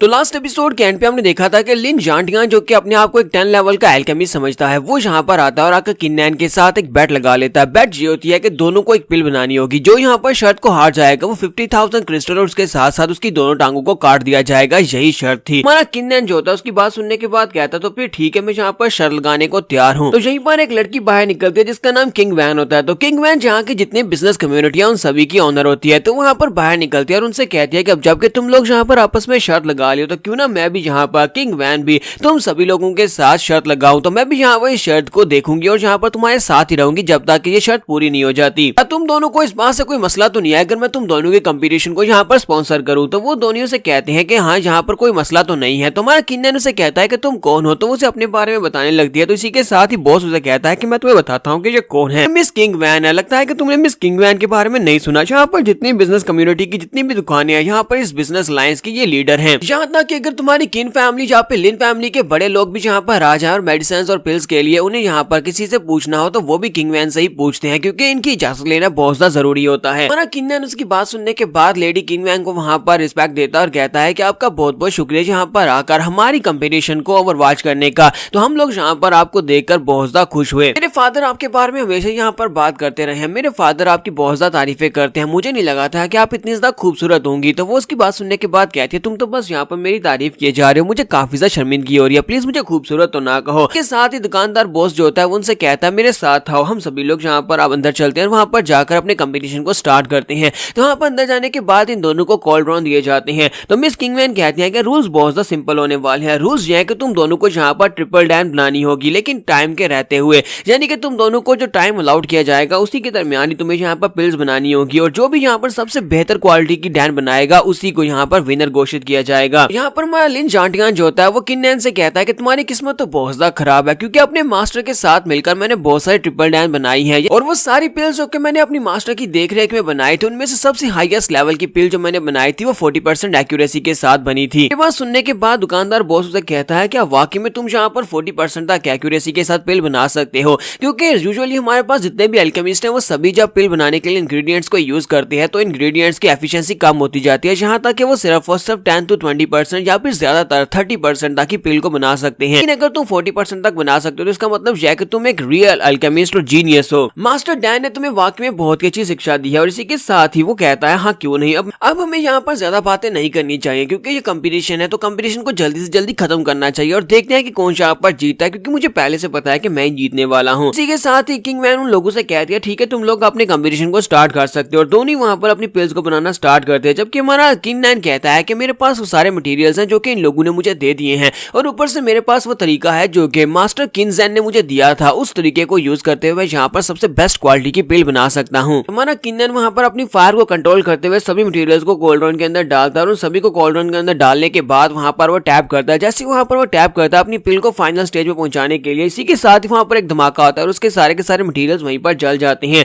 तो हमारा किंग वैन कहता है कि ये क्या हो गया, ये तो क्या हो गया। दूसरी तरफ से लिन झांटियान उसका मजाक उड़ाना शुरू कर देता है और कहता है कचरे कहीं के, मुझे पहले से पता था कि तुम्हें कुछ भी नहीं आता, लगता है कि तुम पहली बार यहाँ पर पिल बनाने की कोशिश कर रहे हो, देखो तो जरा तुमने सारे के सारे कीमती मटेरियल्स को यहाँ पर जलाकर राख कर दिया है। किन्नन भी अपने मटेरियल्स की तरफ देखता है और कहता है कि मुझे लगता है कि मैंने यहाँ पर फायर को कुछ ज्यादा जल्दी अप्लाई कर दिया या फिर इसके ऊपर ज्यादा प्रेशर डाल दिया, लेकिन अब जबकि मुझे गलती पता चल चुकी है तो इसका मतलब यह है कि मैं दूसरी बार इसको ठीक से बना सकता हूँ। और बॉस भी वहाँ पर काफी ज्यादा खुश हो रहा था, वो कहता है कि ये लड़का तो यहाँ पर शर्त को हारने वाला है, मुझे नहीं लगता कि इस लड़के ने पहले कभी ट्रिपल डैन बनाई भी होगी, मुझे लगता है कि इस लड़के को अपने ऊपर कुछ ज्यादा भरोसा है जिसकी वजह से इस लड़के ने इस चैलेंज को एक्सेप्ट कर लिया और एंड के ऊपर इस बेचारे की दोनों टांगे काट दी जाएंगी। तो मिस किंगमैन जो होती है हमारे किन्नैन से कहती है कि हमारे पास अभी बहुत सारे इंग्रेडिएंट्स है, तुम्हारे पास काफी सारा टाइम बचा है तो तुम यहाँ पर दोबारा से ट्राई कर सकते हो, यहाँ पर जितने भी इंग्रेडिएंट्स है वो सारे के सारे तुम्हें फ्री में मिलेंगे, तुम्हें इसकी कॉस्ट नहीं देनी पड़ेगी। हमारा किन्नैन कहता है कि मिस वैन आपका बहुत बहुत शुक्रिया जो आप यहाँ पर मेरे पर इतना ज्यादा भरोसा करके मुझे और ज्यादा इंग्रेडिएंट्स दे रही हैं, जबकि मुझे और ज्यादा इंग्रेडिएंट्स दे रही हैं तो मैं यहाँ पर अपनी बेट को भी इंक्रीज करना चाहूंगा। तो हमारा किन्नैन ली जेंटियान से कहता है कि अब जबकि हम यहाँ पर बेट को इंक्रीज कर रहे हैं तो क्यों ना हम लोग यहाँ पर 50,000 कॉइन्स के साथ साथ 2 टांगे और एक बाजू को भी ऐड कर लें, यानी कि 2 टांगे काटी जाएंगी और साथ में एक बाजू काटा जाएगा। तो लिन चांटियान भी उठकर खड़ा हो जाता है और उसे कहता है कि लड़के अब तो तुम मुझे काफी ज्यादा पसंद आने लगे हो, तुमने वाकई में मेरे दिल की बात कर दी, मैं भी यहाँ पर यही सोच रहा था क्यों ना बैट को इंक्रीज किया जाए। अब जबकि तुमने बैट को इंक्रीज किया है तो मैं भी अपनी तरफ से यहाँ पर बैट को थोड़ा सा और इंक्रीज करना चाहता हूँ। अगर हम लोग यहाँ पर जीतते और हारते हैं तो हारने वाले को यहाँ पर 50,000 क्रिस्टल्स के साथ साथ अपनी दोनों टांगे और साथ में दोनों बाजू देने पड़ेंगे। तुम्हारे लिए ये ओके है क्या? तुम यहाँ पर अपने चारों लिम्स को कटवाने के लिए तैयार हो? तुम्हारा किन्नैन उसे कहता हाँ क्यों नहीं, तो फिर ठीक है मेरे साथ तो ओके है। ली चांटियान वहाँ पर सोच रहा था मुझे लगता है कि ये लड़का मेरे पर प्रेशर बनाने के लिए यहाँ पर बैट को इंक्रीज करना चाहता है, लेकिन मैंने इसी की चाल इसी के ऊपर उल्टी दे दी, मैंने यहाँ पर बैट को अपनी तरफ से और ज्यादा इंक्रीज कर दिया और इसके ऊपर और ज्यादा प्रेशर बढ़ेगा। जबकि मिस किंगमैन कहती है कि अब जबकि तुम दोनों यहाँ पर आपस में शर्ट को इंक्रीज कर रहे हो यानी बैट को इंक्रीज कर रहे हो तो क्यों ना मैं भी इसमें अपना हिस्सा डालू। तो वो कहती है मैं भी बीच में शर्ट को इंक्रीज करना चाहती हूँ। तो वो दोनों काफी हैरान होते हैं कि मिस किंगमैन यहाँ पर क्या बात कर रही है। तो हमारा किन्नैन उसे कहता है कि मिस आप यहाँ पर हमारी कंपटीशन में कैसे ज्वाइन करना चाहती हैं, आप इस बैट को कैसे इंक्रीज करेंगी। तो वो बॉस से कहती है कि जल्दी से जाओ जाकर मेरा कॉलरन और मेरी रिंग लेकर आओ।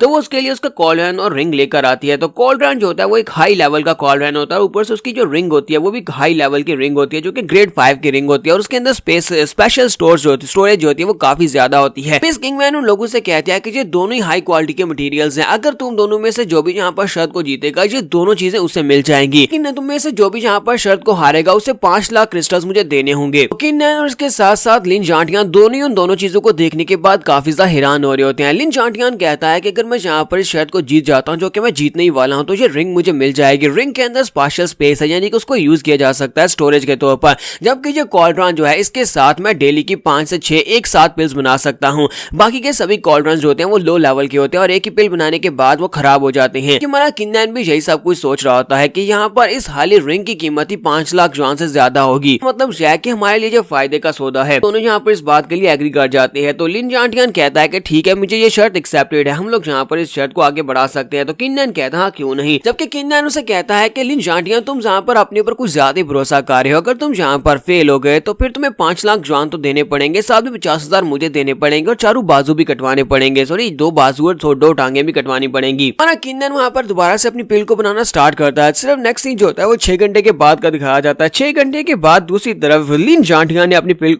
को बना लिया होता है और पिल को बनाने के बाद वो कहता है लो ये तो हो गया, और लास्ट के ऊपर वो अपनी पिल्स को बाहर निकालता है। तो उसकी 3 पिल्स जो होती है वहां पर से बाहर निकलती हैं। तो तीनों पिल्स की एक्यूरेसी जो होती है वो 50% होती है। तो वो कहता है देखो मैंने यहाँ पर इनकी क्वालिटी को इंक्रीज कर लिया, पहली बार मैंने यहाँ पर 50% क्वालिटी की पिल्स बनाई है। तो मतलब यह कि लड़के तुम्हारे पास तो जीतने का कोई चांस ही नहीं है, तुम चाहे कुछ भी कर लो तुम जीत नहीं सकते। अब जल्दी से रेडी हो जाओ तुम्हारे दोनों बाजू दोनों टांगे कटवाने के लिए। तो मिस मैन उसकी पिल को चेक करती है और कहती है कि लिन चांटियान तुम वाकई में एक 10 लेवल के एल्केमिस्ट हो, तुमने बहुत ही अच्छी पिल बनाई है, ये तो एक मिडिल लेवल की पिल है। लिन चांटियान आगे बढ़ता है मिस वैन से कहता है कि मिस वैन हाँ मैं एक बहुत ही अच्छा एल्केमिस्ट हूँ, अगर आप चाहो तो आगे मैं आपके लिए बिल्कुल इस तरह की फ्री पिल्स बना सकता हूँ जो कि मैं आपको तोहफे में दूंगा। किंग वैन भी इसकी बात सुनने के बाद खुश हो जाती है। फिर साथ ही वो लोग साइड के ऊपर देखते हैं जहाँ पर हमारा किंगनैन बैठा होता है और अपनी पिल बना रहा होता है। उसके कॉलरन के अंदर से जबरदस्त एनर्जी निकलती है और हमारा किंगनैन जो होता है उसके अंदर से निकलने वाली एनर्जी को अपने हाथों के अंदर मेल्ट करता है और साथ ही कहता है कि अब मेरी पिल यहाँ पर रेडी है। तो जैसे उसकी पिल वहां पर से बाहर निकलती है तो उसकी उसकी पिल के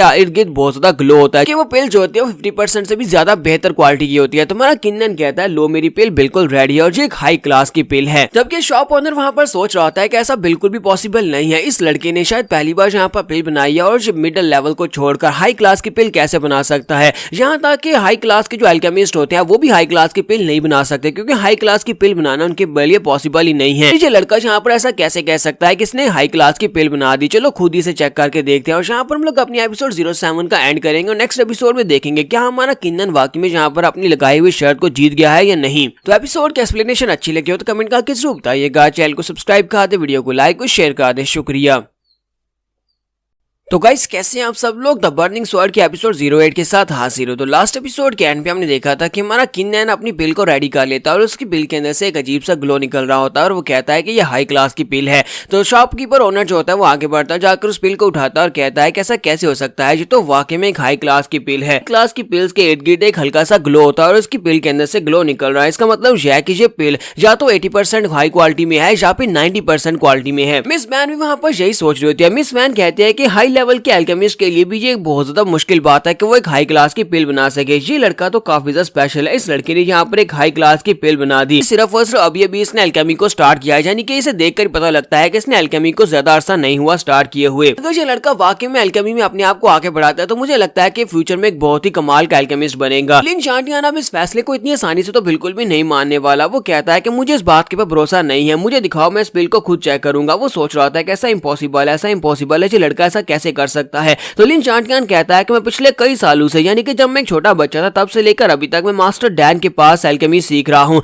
और मैंने अपने बचपन से लेकर अभी तक बहुत सारी ट्रिपल डैन पिल्स बनाई हैं। यहाँ पर पिल बनाने में एक्यूरेसी में इससे ज्यादा पीछे कैसे रह सकता हूँ, मुझे इसके ऊपर भरोसा नहीं है। मुझे लगता है कि इस लड़के ने यहाँ पर कोई ना कोई चीटिंग की है। किन्नन उसे कहता है कि तुम्हें मेरी बात के ऊपर भरोसा करना चाहिए और अगर तुम नहीं करोगे तो फिर तुम इस पिल को खुद आकर चेक करके देख सकते हो। और इसको चेक करके देखो, अगर तुम्हें फिर भी यकीन नहीं आता तो मैं यहाँ पर एक और पिल बना सकता हूँ क्योंकि अब तो यहाँ पर अभी मेरे पास टाइम भी है और जितना टाइम मेरे पास बचा है इतने टाइम में मैं एक और पिल बनाऊंगा, बिल्कुल तुम्हारी आंखों के सामने बनाऊंगा। साथ ही हमारा किन्नन सोच रहा होता है कि अब तो मैं इस पिल को बड़ी आसानी से बना सकता हूँ क्योंकि मुझे सारे बेसिक्स के बारे में पता चल चुका है और मैं बहुत ही कम टाइम में, यानी कि हो सकता है कि 20-25 मिनट में इस पिल को बना लूं, पहले से भी ज्यादा बेहतर बना सकता हूँ। तो हमारा किन्नन मिस वैन से कहता है कि मिस वैन अभी मेरे पास काफी सारा टाइम बचा है तो क्या मैं यहाँ पर इस पिल को बना सकता हूँ, मैं दोबारा इस पिल को बनाऊंगा और आप सभी लोग इस पिल को बनता हुआ अपनी आंखों से देखेंगे। मिस वैन उसे कहती है हाँ क्यों नहीं, यहाँ पर जितने भी इंग्रेडिएंट्स हैं वो सारे के सारे तुम्हारे लिए बिल्कुल फ्री है, तुम इस पिल को बना सकते हो। लिन शांटियान कहता है तो फिर ठीक है, पिल को बनाना स्टार्ट करो, इस बार मैं तुम्हारे पास ही बैठूंगा और सब कुछ अपनी आंखों से देखूंगा। और इसी के साथ हमारा किन वहां पर पिल को बनाना स्टार्ट करता है। वो जब वहां पर पिल को बना रहा होता है तो वो कहता है कि अब मुझे पिल को बनाना बड़ी आसानी से आ गया है, यानी कि अब मैं पिल को बड़ी आसानी से बना लूंगा। और इसी के साथ ही वो लास्ट स्टेज के ऊपर पहुंच जाता है जहां पर वो पिल को रिफाइन करता है। पिल को रिफाइन करने के बाद उसके अंदर से बहुत ही पावरफुल एनर्जी निकल रही होती है। जब उसके कॉलोन के अंदर से एनर्जी निकलती है तो साथ ही वो पिल को बाहर निकाल लेता है। तो हमारा किन जो होता है पिल को जैसे वहां पर से बाहर निकलता है उसके अंदर से और भी जबरदस्त एनर्जी निकलती है। तो लिन शांटियान जल्दी से भागता आगे बढ़ता और कहता है कि मुझे चेक करने दो, मुझे चेक करने दो। जब वो उस पिल को अपने हाथ में पकड़ता और कहता है कि ऐसा कैसे हो सकता है, ये तो एक परफेक्ट पिल है, ये बिल्कुल भी मानने वाली बात ही नहीं है, तुमने यहाँ पर फिर से कोई चीटिंग की है, परफेक्ट पिल तुम कैसे बना सकते हो। तो वो कहता है कि मास्टर ने मुझे एक बार बताया था कि इस दुनिया में जितने भी अल्केमिस्ट हैं वो सारे के सारे सिर्फ और सिर्फ मिडिल लेवल की पिल्स ही बना सकते हैं, लेकिन अगर कोई जिंदगी में तुम्हें ऐसा मास्टर दिखाई दे जो कि परफेक्ट लेवल की पिल बना सके तो असल अल्केमिस्ट वो होगा। तो तुम्हें अगर हो सके तो उसको फॉलो करना होगा ताकि तुम उससे कुछ सीख सको। तो लिन शांटियान के पास अब यहाँ पर और कोई भी बात नहीं बचती तो वो इस बात के ऊपर इल्जाम लगाना शुरू कर देता है कि इसके पास तो कल्टीवेशन ही नहीं है। वो कहता है कि हमारे यंग मास्टर लिन ने इसकी कल्टीवेशन को अबॉलिश कर दिया था, बिना कल्टीवेशन के कोई पिल कैसे बना सकता है, क्योंकि पिल यानी कि अल्केमी के दौरान भी यहाँ पर कल्टीवेशन को यूज किया जाता है। लगता है कि इस लड़के ने कोई बहुत बड़ी चीटिंग की है जिसकी वजह से ये पिल को बना पाया है। एक परफेक्ट पिल बना पाना इस लड़के के बस की बात नहीं है और साथ ही वो सोच रहा होता है कि मैं यहाँ पर इससे ज्यादा पावरफुल हूँ, यानी कि मैं बॉडी रिफाइनिंग के 3rd लेवल पर हूँ और ये लड़का जिसके पास कल्टीवेशन ही नहीं है यहाँ पर इसकी वजह से अपने बाजू और अपनी टांगे तो बिल्कुल भी नहीं कटवाने वाला। इससे पहले कि ये इस शर्त के बारे में बात करें मुझे इसे मार देना चाहिए। और इसी के साथ उसके ऊपर अटैक करने के लिए आगे बढ़ता है और कहता है कि तुमने चीटिंग की और मैं यहाँ पर तुम्हें सजा दूंगा। इसी वो उसके ऊपर अटैक करने के लिए आगे बढ़ता है। तुम्हारा किन आगे से हंसना शुरू कर देता है और कहता है कि तुम तो बेवकूफ हो। लेकिन जैसे वो उसके करीब पहुंचता है इसी के साथ ही मिस वैन सामने आकर खड़ी हो जाती है और हमारे किन को बचाती है। वो सामने शील्ड बनाकर उसको उसको बचा लेती है और कहती है तुम्हारी हिम्मत कैसे हुई जहाँ पर मेरी आंखों के सामने उसे कंपटीटर के ऊपर अटैक करने की, ये शर्त मेरी देख रेख में लगी थी और तुम यहाँ पर इस शर्त को हार चुकी हो, तो चलो जल्दी से पहले यहाँ पर मेरे 5 लाख जुआन दो। और साथ ही मिस वैन जो होती है वो अपने फैन को घुमाकर उसके ऊपर अटैक कर दिया। जैसे वो उसके ऊपर अटैक कर दिया तो लिन वहीं पर ग्राउंड के ऊपर गिर जाता है और उसके मुंह से ब्लड बहना शुरू हो जाता है। तो वो सोच रहा होता है कि मुझे नहीं लगा था कि ये इतनी ज्यादा स्ट्रॉन्ग हो सकती है, ये तो मुझसे भी ज्यादा स्ट्रॉन्गर है, यानी कि मेरे पास और कोई रास्ता नहीं बचा, मुझे अपने बाजू और टांगे तो कटवानी पड़ेंगी। तो हमारा किन उसके सामने आकर खड़ा हो जाता है और उसे कहता है कि लिन टियान, अब जबकि तुमने यहाँ पर शर्त को हार दिया है तो तुम्हें यहाँ पर 50,000 क्रिस्टल्स मुझे देने होंगे और साथ ही दोनों बाजू और दोनों टांगे मेरे हाथों से कटवानी होंगी, जबकि 5 लाख क्रिस्टल्स जो है वो मिस वैन खुद ही तुमसे ले लेंगी। तो लिन शांटियान अपने पास से पैसे निकालता है और उसे कहता है कि मैं यहाँ पर तुम्हें 50,000 की बजाय पूरे 1 लाख क्रिस्टल्स देने को तैयार हूँ, ये लो पूरे 1 लाख क्रिस्टल्स का पेपर मैं तुम्हें देता हूँ, लेकिन प्लीज मुझे छोड़ दो, मेरे बाजुओं में टांगों को मत काटना। तो वहाँ लिन जान उसके पास से वो पेपर ले लेता है और कहता है कि तुम तो वाकई में काफी ज्यादा अच्छे हो, लेकिन क्या सिर्फ और सिर्फ तुम्हारे दोनों बाजुओं तुम्हारे दोनों टांगों की कीमत 1 लाख क्रिस्टल्स है। तो लिन शांटियान जब वहाँ पर देखता है कि इतनी आसानी से नहीं मानेगा तो वहाँ आके धमकियां देना शुरू कर देता है और कहता है कि तुम यहाँ पर लाइन को क्रॉस मत करो, जो मिला है चुप करके इसको ले लो, क्योंकि मैं लिन फैमिली से हूँ, तो इसका मतलब है कि पूरी की पूरी लिन फैमिली मुझे बैकग्राउंड सपोर्ट दे रही है। और अगर मेरी लिन फैमिली को इस बारे में पता चला कि तुम मेरे साथ कुछ बुरा कर रहे हो तो फिर दोबारा से वो आएंगे, तुम्हारी किन फैमिली को कंप्लीटली डिस्ट्रॉय कर देंगे, तुम्हारी किन फैमिली में कोई भी नहीं बचेगा। किन उसकी बात सुनने के बाद कहता है कि ये तो बहुत ही बुरी बात है कि तुमने यहाँ पर मुझे धमकाना शुरू कर दिया, अब जबकि तुमने मुझे धमका दिया है तो फिर अब तो मुझे यहाँ पर तुम्हारे बाजू और तुम्हारी टांगों को तोड़ना ही पड़ेगा। और इसी के साथ ही वो उसकी एक बाजू और एक टांग दोनों को क्रिपल कर देता है। इसी के साथ ही लिन शांटियान वहां पर अपनी टांग और अपना बाजू लेकर जोर जोर चिल्लाना शुरू कर देता है। तुम्हारा किन से कहता है कि मैं बहुत ही अच्छा इंसान हूं, मैंने तुम्हारे ऊपर तरस खाया और तुम्हारी एक टांग और एक बाजू को यहाँ पर सिर्फ क्रिपल किया और दूसरी टांग और दूसरे बाजू को छोड़ दिया है। मुझे ये बताओ कि इसके बदले में तुम क्या कर सकते हो, अपनी एक टांग और एक बाजू को रखने के लिए तुम क्या करोगे। तो वो अपने पास एक और पेपर निकालता और कहता है कि मेरे पास सिर्फ और सिर्फ 50,000 और हैं, चलो 50,000 के साथ यहाँ पर सेटलमेंट कर लेते हैं, प्लीज मुझे छोड़ दो, मेरे दूसरे बाजू में टांग को मत तोड़ना। तो हमारा किन जो होता है उसके पास से दूसरा पेपर भी ले लेता है, यानी उसके पास से और ज्यादा पैसे ले लेता है और उसे कहता है ये तो बहुत अच्छी बात है कि तुमने यहाँ पर अपनी दूसरी टांग और बाजू की भी कीमत लगा दी, लेकिन अफसोस कि मैं यहाँ पर इतना भी अच्छा इंसान नहीं हूँ, तुमने ये सोच भी कैसे लिया कि मैं तुम्हें छोड़ दूंगा, क्योंकि तुम्हारी लिन फैमिली ने हमारी किन फैमिली को बिल्कुल भी नहीं छोड़ा था, हमारे पर तरस नहीं खाया था, तो फिर मैं यहाँ पर तुम्हारे पर तरस क्यों खाऊंगा। और इसी के साथ ही हमारा किन जो होता है उसकी टांग और बाजू दूसरे को भी तोड़ देता है, यानी कि उसके चारों बाजू और दोनों बाजू और दोनों टांगे जो है वो भी अब खराब हो चुकी है, वो काम नहीं करेंगी। लिन शांटियान से कहता है कि तुमने यहाँ पर वादे को तोड़ा है, मैंने तुम्हें पूरे पैसे दे दिए, लेकिन इसके बावजूद तुमने मेरे दोनों बाजू दोनों टांगों को तोड़ दिया, अब मेरी लिन फैमिली तुम्हें बिल्कुल भी नहीं छोड़ेगी, मैं यहाँ पर जिंदा रहा तो मैं अपने हाथों के साथ तुम्हें मारूंगा। लेकिन उसे वहीं पर एक जबरदस्त किक मारता है, एक ही किक के साथ उड़ता हुआ पीछे वाली दीवार के साथ जाकर पटकता है, वहीं पर बेहोश हो जाता है। जबकि मिस वैन वहां पर ये सब कुछ देख रही होती है। मिस वैन कहती है कि नैन मुझे लगता है कि ये फ्यूचर में एक बहुत ही महान जीनियस बनने वाला है, फ्यूचर में एक बहुत ही ग्रेट इंसान बनेगा, और अगर हम लोग इसके साथ कोई डील कर लेते हैं, मैं इसे अपनी अलायंस को ज्वाइन करवा लेती हूँ, तो फिर हमें इससे बहुत ज्यादा फायदा हो सकता है। इसके साथ ही शॉपकीपर जो होता है वो जल्दी से पिल वाला बॉक्स लेकर उसके पास आता है और कहता है कि प्लीज सर मुझे माफ कर दीजिएगा, अगर मैंने आपको पहले कभी यहाँ पर ऑफेंड किया हो, मेरी नेग्लिजेंस है कि मैं आप जैसे महान मास्टर को नहीं देख सका, हमारी तरफ से ये पिल आपके लिए बिल्कुल फ्री है, आप इस बैच के पिल्स को लेकर जा सकते हैं, प्लीज पास के बारे में भूल जाइएगा और आगे भी हमारे साथ शॉपिंग करने के लिए जरूर आइएगा। तो हमारा किन उसे कहता है कोई बात नहीं, ठीक है, मैं सारी बातें भूलने को तैयार हूँ। जबकि मिस वैन उसे कहती है, तो मिस वैन हमारे किन से कहती है कि तुम एक बहुत ही टैलेंटेड लड़के और मुझे लगता है कि तुम फ्यूचर में बहुत ही अच्छे मास्टर बनोगे, तो मैं यहाँ पर तुम्हारे सामने एक प्रपोजल रखना चाहती हूँ। ये एक ऑफर है जो कि हमारे स्वर्ड बिजनेस अलायंस की तरफ से होने वाला है, अगर तुम यहाँ पर कुछ भी खरीदने के लिए आते हो फ्यूचर में तो तुम्हें 30% डिस्काउंट मिलेगा, सारी जिंदगी तुम्हें 30% डिस्काउंट मिलता रहेगा। हमारा किन से कहता है कि तुम्हारी ऑफर तो वाकई में बहुत ज्यादा अच्छी है, मुझे यहाँ पर 30% डिस्काउंट देने की ये बहुत ही अच्छी बात है, लेकिन मुझे ये बताओ कि बदले में तुम्हें क्या चाहिए, मैं यहाँ पर तुम्हारी मदद करने को तैयार हूँ। यहाँ पर फ्री में तो कुछ भी नहीं मिलता, ये बात तो मुझे जिंदगी ने सिखाई दी है कि फ्री में कुछ भी नहीं मिलेगा। तो मिस वैन उसे कहती है कि हाँ तुमने बिल्कुल ठीक कहा, ये सब कुछ तुम्हें फ्री में बिल्कुल भी नहीं मिलेगा, बदले में तुम्हें मेरे लिए कुछ करना होगा। तो यहाँ पर हम लोग अपनी एपिसोड 08 का एंड करेंगे और नेक्स्ट एपिसोड में देखेंगे मिस वैन इससे आगे से क्या कहने वाली हैं। एपिसोड की एक्सप्लेनेशन अच्छी लगी हो तो कमेंट करके जरूर बताइएगा, चैनल को सब्सक्राइब कर दे, वीडियो को लाइक और शेयर कर दें, शुक्रिया। तो गाइस कैसे आप सब लोग द बर्निंग स्वॉर्ड के एपिसोड 09 के साथ हाजिर हो। तो लास्ट एपिसोड के एंड पे हमने देखा था कि हमारे किन नैन को ऑफर मिलती है, मिस वैन उसे ऑफर देती है और कहती है कि हमारी तरफ से तुम्हें हर बार 30% डिस्काउंट मिला करेगा। तो हमारा किन नैन कहता है तो बदले मुझे तुम्हारे लिए क्या करना होगा। तो वो उसे कहते हैं हाँ मुझे तुमसे एक जरूरी काम करवाना, और इसी के साथ ही उसे बताती है कि हम लोग यहाँ पर स्वॉर्ड बिजनेस अलायंस से ताल्लुक रखते हैं, हमारा ये सारे का सारा ग्रुप है जो यहाँ पर मेडिसिन बेचता है और जड़ी बूटियां बेचता है, हम लोग स्वॉर्ड अलायंस कहलाते हैं। हमारी ये सारी कोऑपरेशन जो है ये मिलकर काम काम करते हैं और सभी लोग एक दूसरे के साथ बहुत ही अच्छे से व्यवहार करते हैं। और तुम यहाँ पर अगर हमें ज्वाइन करना चाहते हो, तुम्हें एक एल्केमिस्ट बनना होगा। एक एल्केमिस्ट बनकर तुम हमारी बहुत ज्यादा मदद कर सकते हो। तो हमारा किन उसे कहता है कि तुम्हारी कॉपरेशन काफी ज्यादा बड़ी है, हमारी स्वर्ड सिटी में स्वर्ड अलायंस जो है ये सबसे बड़ी है और तुम्हारे मुनाफा और तुम्हारे इन्फ्लुएंस काफी ज्यादा अच्छे हैं। ये बताओ कि मुझे यहाँ पर तुम्हें ज्वाइन करने की जरूरत क्यों है, तुम आखिर मुझे क्यों ज्वाइन करवाना चाहती हो। तो वो उसे कहती है कि यहाँ पर हमारे पास कंपटीशन है, कंपटीशन जो कि यूथ अलायंस की तरफ से है। हमारे पास अगर यहाँ पर मेडिसिनल पिल्स हैं और साथ में जड़ी बूटियां हैं, तो दूसरी तरफ से यूथ अलायंस वालों के पास इक्विपमेंट्स हैं यानी कि वेपन्स हैं और उनके पास जो आर्टिफैक्ट्स होते हैं वो काफी ज्यादा कमाल के होते हैं। और ऊपर से लिन फैमिली के उन लोगों के साथ हाथ मिलाया हुआ है। लिन फैमिली के उनके साथ हाथ मिलाने की वजह से उनकी पावर्स पहले से काफी ज्यादा बढ़ चुकी है और हर बार वो हमारे लिए मुश्किल क्रिएट करते हैं। इस वक्त वो लोग भी पिल्स बनाने की कोशिश कर रहे हैं, लेकिन उनकी पिल्स और हमारी पिल्स दोनों की क्वालिटी बहुत ज्यादा लो है, क्योंकि हम में से कोई भी यहाँ पर मिडिल लेवल से हाई लेवल की पिल्स नहीं बना पाता। लेकिन अगर हमें यहाँ पर तुम्हारे जैसा एक एल्केमिस्ट मिल जाता और हम लोग यहाँ पर हाई लेवल की पिल्स को मार्केट में बेचते हैं, तो मुझे लगता है कि हमारी अलायंस जो है इसको बहुत ज्यादा मुनाफा होने वाला है और हम लोग यहाँ पर यूथ अलायंस को आसानी के साथ नीचा दिखा सकते हैं और उनको दबा सकते हैं। इस तरह हम लोग यूथ अलायंस के खिलाफ अपनी फाइट को जीत सकते हैं। कहता तो अच्छा, तो तुम्हें यहाँ पर मेरी मदद चाहिए, इसका मतलब यह कि तुम मेरी एबिलिटीज को यूज करना चाहती हो अपने बिजनेस अलायंस को बेहतर बनाने के लिए। एक बार तुम लोगों ने यहाँ पर अपने बिजनेस को बेहतर बना लिया, तुम्हारे पास कस्टमर की डिमांड बढ़ गई, तो उसके बाद तुम लोग पूरे के पूरे स्वर्ड सिटी के बिजनेस के ऊपर कब्जा कर सकते हो। तो वो उसे कहते हैं तुमने बिल्कुल ठीक समझा, हम लोग यही चाहते हैं, हम लोग पूरे के पूरे स्वर्ड सिटी के अलायंस के ऊपर कब्जा करना चाहते हैं, यानी सारे का सारा बिजनेस हमारे पास होना चाहिए। और सिर्फ इतना ही नहीं, अगर तुम यहाँ पर हमारे लिए काम करते हो तो फिर इससे तुम्हें काफी ज्यादा फायदा होने वाला है। अगर हमारी अलायंस को यहाँ पर फायदा होता है तो तुम्हारी किन फैमिली को डायरेक्टली मुनाफा पहुंचेगा, जिससे तुम्हारी किन फैमिली भी राइज करेगी, क्योंकि लिन फैमिली तो यहाँ पर दिन ब दिन स्ट्रॉन्ग होती जा रही है और अगर तुम अपनी किन फैमिली को स्ट्रॉन्ग नहीं बनाओगे तो बहुत ही जल्दी वो दोबारा से तुम्हें क्रश कर देंगे। हमारा किन मैन उसकी बात सुनने के बाद कहता तो फिर ठीक है, मैं यहाँ पर तुम्हें ज्वाइन करूंगा।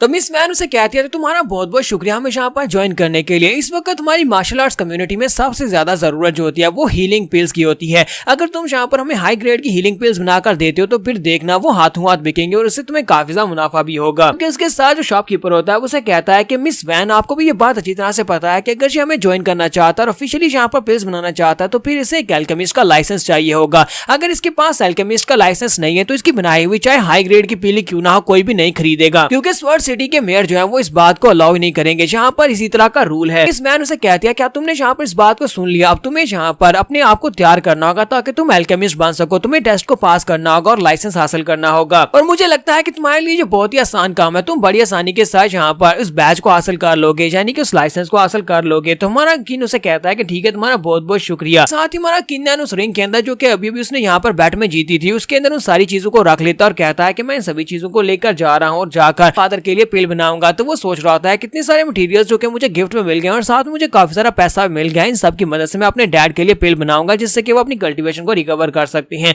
तो वो उनसे कहता है तो फिलहाल के लिए मैं यहाँ से जा रहा हूँ, कल मैं दोबारा आपसे मिलने के लिए यहाँ पर आऊंगा। और हमारा किन्नन वहां से चला जाता है। उसके चले जाने के बाद शॉपकीपर कहता है किन्नन वाकई में बहुत ज्यादा टैलेंटेड है और मुझे नहीं पता था कि ये एल्केमी को भी परफॉर्म कर सकता है। लेकिन लेडी वैन मुझे यहाँ पर एक बात की समझ नहीं आ रही, मैंने तो सुना था कि लिन फैमिली के लिन क्यांगफेंग ने इसकी कल्टीवेशन को अबॉलिश कर दिया था, ये क्रिपल हो गया था, तो फिर ये यहाँ पर एल्केमी को कैसे परफॉर्म कर सकता है, तुम्हारे किसी भी काम का नहीं है अगर ये यहाँ पर कल्टीवेट भी नहीं कर सकता। तो मिस वैन उसे कहती है बेवकूफ कहेंगे, क्या तुम्हें लगता है कि बिना कल्टीवेशन के कोई पिल बना सकता है? इस लड़के के पास की कल्टीवेशन है, यानी कि इसने अपनी कल्टीवेशन को रिकवर कर लिया है, इसी वजह से यहाँ पर पिल्स बना सकता है। तुम यहाँ पर जो चीज नहीं देख पा रहे वो मैं देख पा रही हूँ। ये लड़का इस वक्त बॉडी रिफाइनिंग के 5th लेवल तक पहुंच चुका है, इस यंग एज में ये 5th लेवल तक पहुंच गया। जरा सोच कर देखो कि इसकी कल्टीवेशन आगे किस लेवल तक जाएगी। मुझे तो लगता है कि मैंने यहाँ पर इस लड़के के साथ डील करके बहुत ही अच्छा किया है, क्योंकि बहुत ही जल्दी स्वर्ड सिटी में सब कुछ चेंज होने वाला है, यहाँ पर काफी बड़ा बदलाव आने वाला है। सीन हमें किन फैमिली का दिखाया जाता है। तो हमारा किन्नन वापस घर आने के बाद कॉल्ट्रा निकालता है, जड़ी बूटियां निकालता है और कहता है कि अब मुझे यहाँ पर अपने फादर के लिए पिल बनानी होगी, लेकिन मैं यहाँ पर लेवल 1 की पिल नहीं बना सकता, बल्कि मुझे यहाँ पर अपने फादर के लिए लेवल 3 की पिल की जरूरत है। अभी तक मैं सिर्फ और सिर्फ लेवल 1 की पिल ही बना सका हूँ जो कि हाई ग्रेड की थी, लेकिन अब मुझे यहाँ पर लेवल 3 की पिल बनानी है जिससे मैं अपने फादर की कल्टीवेशन को रिकवर कर सकूं।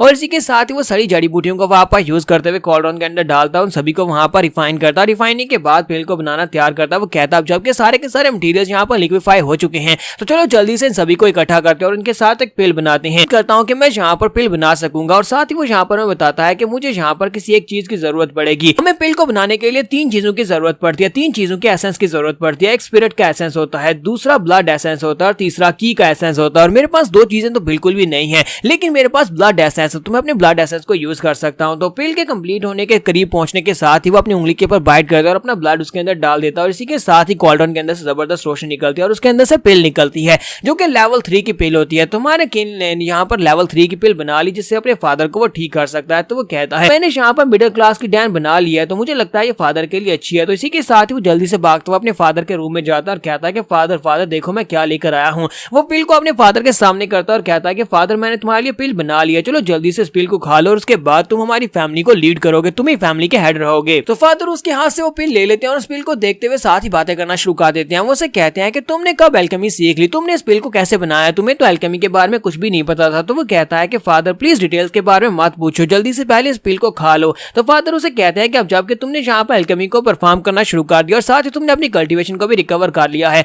तो मुझे लगता है कि तुम हमारी फैमिली के लिए एक रोशन सितारा बन सकते हो और बहुत ही जल्दी तुम हमारी फैमिली को दोबारा से राइज करवा सकते हो। तुम्हारा फ्यूचर तो बहुत ज्यादा लिमिटलेस होने वाला है। तो मारा किनू से कहता है कि फादर बातें करना बंद करो, जल्दी से इस पिल को खाओ। और इसी के साथ ही फादर उस पिल को निकल लेते हैं। जैसे वो पिल को खाते हैं तो उनकी बॉडी के अंदर जबरदस्त एनर्जी फ्लो निकलता है और इतने सारे एनर्जी फ्लो के साथ ही फादर वहां पर बैठकर कल्टीवेट करना स्टार्ट करते हैं और कहते हैं कि मुझे महसूस हो रहा है कि मेरी टूटी हुई मेरिडियंस दोबारा से आपस में जुड़ रही हैं और सारे के सारे एनर्जी फ्लो जो है मेरी बॉडी के सारे मेरिडियन पॉइंट्स के अंदर से गुजर कर जा रहा है। इसका मतलब यह है कि मैं अपनी कल्टीवेशन को दोबारा से हासिल कर सकता हूं। तुम्हारा किन्यान अपने फादर को वहां पर उसकी कल्टीवेशन रिकवर करवाने के बाद वहां से बाहर आ जाता है और बाहर आने के बाद कहता है चलो शुक्र है कि मैंने फादर के इंटरनल इंजरीज को हील कर दिया और उनकी मेरिडियंस को वापस उन्हें दिलवा दिया, अब वो कल्टीवेट कर सकते हैं और मेरे ऊपर से एक बहुत ही बड़ा बार हट गया है, यानी कि अब मुझे फैमिली का हेड नहीं बनना पड़ेगा। यहीं पर से नेक्स्ट सीन जो होता है लिन फैमिली का दिखाया जाता है। तो लिन फैमिली में एक नौकर भागता हुआ आता है, वो फैमिली हेड के पास यानी पैट्रियार्च के पास आता है और उनसे कहता है कि मास्टर मेरे पास एक बुरी खबर है, एक बहुत ही बुरी खबर है। मास्टर लिन उसे कहते हैं बताओ कि तुम यहाँ पर क्या खबर लेकर आए और इतने ज्यादा घबराए हुए क्यों हो। तो वो नौकर उसे कहता है कि ये खबर जो है ये हमारे थर्ड यंग मास्टर के बारे में है।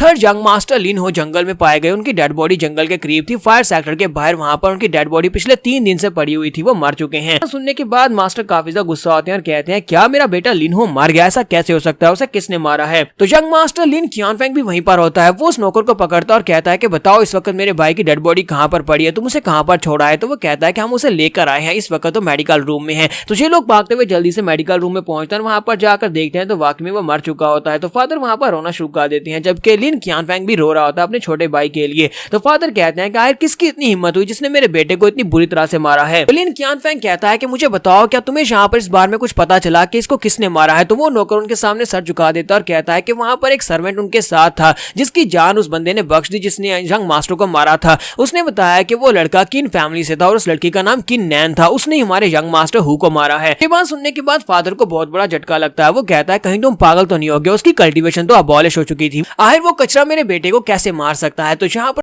तो गाइस कैसे हैं आप सब लोग, द बर्निंग स्वॉर्ड के एपिसोड 10 के साथ हाजिर हो। तो लास्ट एपिसोड के एंड पे हमने देखा था कि जब हमारे मास्टर लिन को पता चलता है कि उनके बेटे को किन नैन ने मारा तो वो चिल्लाकर कहते हैं कि ऐसा कैसे हो सकता है, वो तो एक क्रिपल इंसान है, वो मेरे बेटे को कैसे मार सकता है। अपने बड़े बेटे से कहते हैं कि लिन क्यानफेंग तुमने तो कहा था कि तुमने उसकी कल्टीवेशन को खुद अबॉलिश किया है और वो दोबारा कभी भी कल्टीवेट नहीं कर सकता, तो फिर मुझे ये बताओ कि ये सब कुछ कैसे हुआ है, उसकी कल्टीवेशन रिकवर कैसे हो गई है। तो किनफेंग उनसे कहता है कि फादर मुझे इस बारे में कुछ भी नहीं पता, मैंने उसकी कल्टीवेशन को अपने हाथों के साथ ही डिस्ट्रॉय किया था और मुझे अच्छी तरह से पता है कि वो सिर्फ एक कचरा बन गया था, फिर मुझे नहीं पता कि उसने ये सब कुछ कैसे खा लिया। स्वॉर्ड सिटी में तो ऐसा कोई भी अल्केमिस्ट नहीं है जो कि ऐसी पिल बना सके जिससे वो अपनी कल्टीवेशन को ठीक कर सके, उसके लिए बिल्कुल भी इम्पॉसिबल है। तो मुझे नहीं लगता कि उसने ये सब कुछ किया होगा, कोई और होगा जिसने केलिन हु को मारा है। इसके साथ एक और नौकर भागता वहां पर आता और कहता है कि पैट्रियार्च मेरे पास एक बहुत ही बुरी खबर है। तो पैट्रियार्च उसे कहते हैं कि बताओ अब क्या हो गया, अब यहाँ पर और कौन सी बुरी खबर है। तो वो उसके सामने झुकता है और उसे कहता है खबर जो है ये हमारे एल्डर सन लिन जांटियान के बारे में। लिन जांटियान जो कि अल्केमी पढ़ने के लिए गए थे स्वॉर्ड सिटी में, किसी ने उनके साथ बैट लगाई और बैट लगाने के बाद उसके दोनों बाजू और दोनों टांगों को क्रिपल कर दिया है और मुझे नहीं लगता कि उनकी बाजू और टांगे दोबारा काम करेंगे। इसका मतलब जैक वो जिंदगी में दोबारा कभी भी कल्टीवेट नहीं कर सकते और ना ही पिल्स बना सकते हैं। ये बात सुनने के बाद पैट्रियार्च कहते हैं कि ये सब कुछ किसने किया। तो वो नौकर उनको बताता है कि ये किन नैन ने किया है और साथ में क्योंग वैन जो कि यंग लेडी है बिजनेस अलायंस कम्युनिटी की, तो उन्होंने ये सब कुछ मिलकर किया है। तो फादर कहते हैं कि इन दोनों की हिम्मत कैसे हुई, मुझे लगता है कि ये सब कुछ वैन क्यों की वजह से हुआ है। मिस वैन ने जहाँ पर किन नैन को सपोर्ट किया होगा उसे पिल बनाकर दी होगी ताकि वो अपनी कल्टीवेशन को रिकवर कर सके। अपने लोगों को इकट्ठा करते हैं और कहते हैं कि हम सभी लोग अभी जहाँ से निकलेंगे और जाकर बिजनेस कम्युनिटी की लेडी वैन को मार डालेंगे और हम लोग आकर अपने बेटे का बदला लेंगे। सभी लोग आकर इकट्ठे हो जाते हैं जबकि यंग मास्टर लिन उनसे कहता है कि फादर आपको ऐसा नहीं करना चाहिए, अगर आपको यहाँ पर ये काम करवाना ही है यानी यंग लेडी वैन और इसके साथ साथ किन नैन को मरवाना है तो मुझे लगता है कि हमें यहाँ पर असैसिन्स को यूज करना चाहिए। हमारे पास यहाँ पर दूसरा रास्ता भी तो है। आपको पता है कि बहुत ही जल्दी यहाँ पर शादी की सेरेमनी होने वाली है, शादी की सेरेमनी से पहले पहले हम लोगों ने इस तरह का कोई बिखेड़ा खड़ा कर दिया तो फिर हमारी बहुत ज्यादा इंसल्ट हो जाएगी। मुझे लगता है कि हमें यूथ अलायंस के लोगों को इस्तेमाल करना चाहिए। यूथ अलायंस के पैट्रियार्च ने यहाँ पर कुछ असैसिन्स को बुलाया है, कुछ ऐसे असैसिन्स जो कि बिल्कुल परफेक्ट है अपने काम को अंजाम देने के लिए, और किन नैन को मारना तो उनके लिए बहुत ज्यादा आसान काम होगा, क्योंकि किन नैन इस वक्त ज्यादा से ज्यादा अपनी बॉडी रिफाइनिंग के 4th लेवल पर पहुंच गया होगा। किसी 5th लेवल के बंदे को वहां पर भेजेंगे ताकि वो आसानी के साथ उसे मार सके, और उसके बाद हम लोग लेडी वैन को भी मार डालेंगे। फिर उसकी बात सुनने के बाद कहते हैं कि बेटा तुम वाकई में बहुत ज्यादा समझदार इंसान हो, चलो फिर ठीक है, ऐसा तुमने कहा बिल्कुल वैसे ही करेंगे, और वहां पर अगर तुम जाओगे तो फिर मेरे लिए वहां पर से कुछ पिल्स भी लेकर आना। तो वो कहता है ठीक है फादर, मैं वहां पर से आपके लिए पिल लेकर आऊंगा। फादर उसे कहते हैं कि एक बार हमने जहाँ पर किन नैन को मार दिया, किन फैमिली खत्म होगी, उसके बाद हम लोग लेडी वैन को भी मार डालेंगे और पूरी की पूरी बिजनेस कम्युनिटी के ऊपर कब्जा कर लेंगे, और लिन फैमिली पूरी बिजनेस कम्युनिटी की मालिक बन जाएगी। साथ ही वो अपनी बेटे की डेड बॉडी से कहते हैं कि लिन हो, तुम्हें यहाँ पर कुछ दिन और इंतजार करना होगा, बहुत ही जल्दी हम लोग किन नैन को मारकर उसकी डेड बॉडी को भी यहाँ पर लेकर आएंगे और तुम दोनों को एक साथ दफनाएंगे। यहीं पर से नेक्स्ट सीन में यंग मास्टर किन नैन का दिखाया जाता है। तो यंग मास्टर किन नैन जो होता है अपने गार्डन में प्रैक्टिस कर रहा होता है, रात के वक्त वो प्रैक्टिस कर रहा होता है, कहता है कि ये वाली टेक्निक काफी ज्यादा अच्छी है लेकिन इसको प्रैक्टिस करने के लिए काफी ज्यादा टाइम की जरूरत है, और वहां पर अपनी तलवारबाजी के स्पेशल मूव्स को प्रैक्टिस कर रहा था और उसके पास काफी सारी एनर्जी भी निकल रही होती है। तो हमारा किन नैन कहता है कि जरा देखो तो सही, इस तलवारबाजी की टेक्निक को यहाँ पर प्रैक्टिस करते करते इसी दौरान मैंने ब्रेक थ्रू कर लिया और मैं बॉडी रिफाइनिंग के 6th लेवल तक पहुंच चुका हूँ। शूरा ब्लड स्वर्ड टेक्निक जो है ये तो वाकई में बहुत ज्यादा कमाल की है, लेकिन मुझे समझ नहीं आ रही कि मैं शूरा ब्लड बर्निंग स्वर्ड के इसके 2nd लेवल को क्यों नहीं अचीव कर पा रहा। मैं अभी तक सिर्फ और सिर्फ पहले मूव को ही मास्टर कर पाया हूं, मैं दूसरे लेवल पर नहीं पहुंच पा रहा। तो इसी के साथ ही उस तलवार के अंदर से मास्टर किनजैन बाहर निकलते हैं और उसे कहते हैं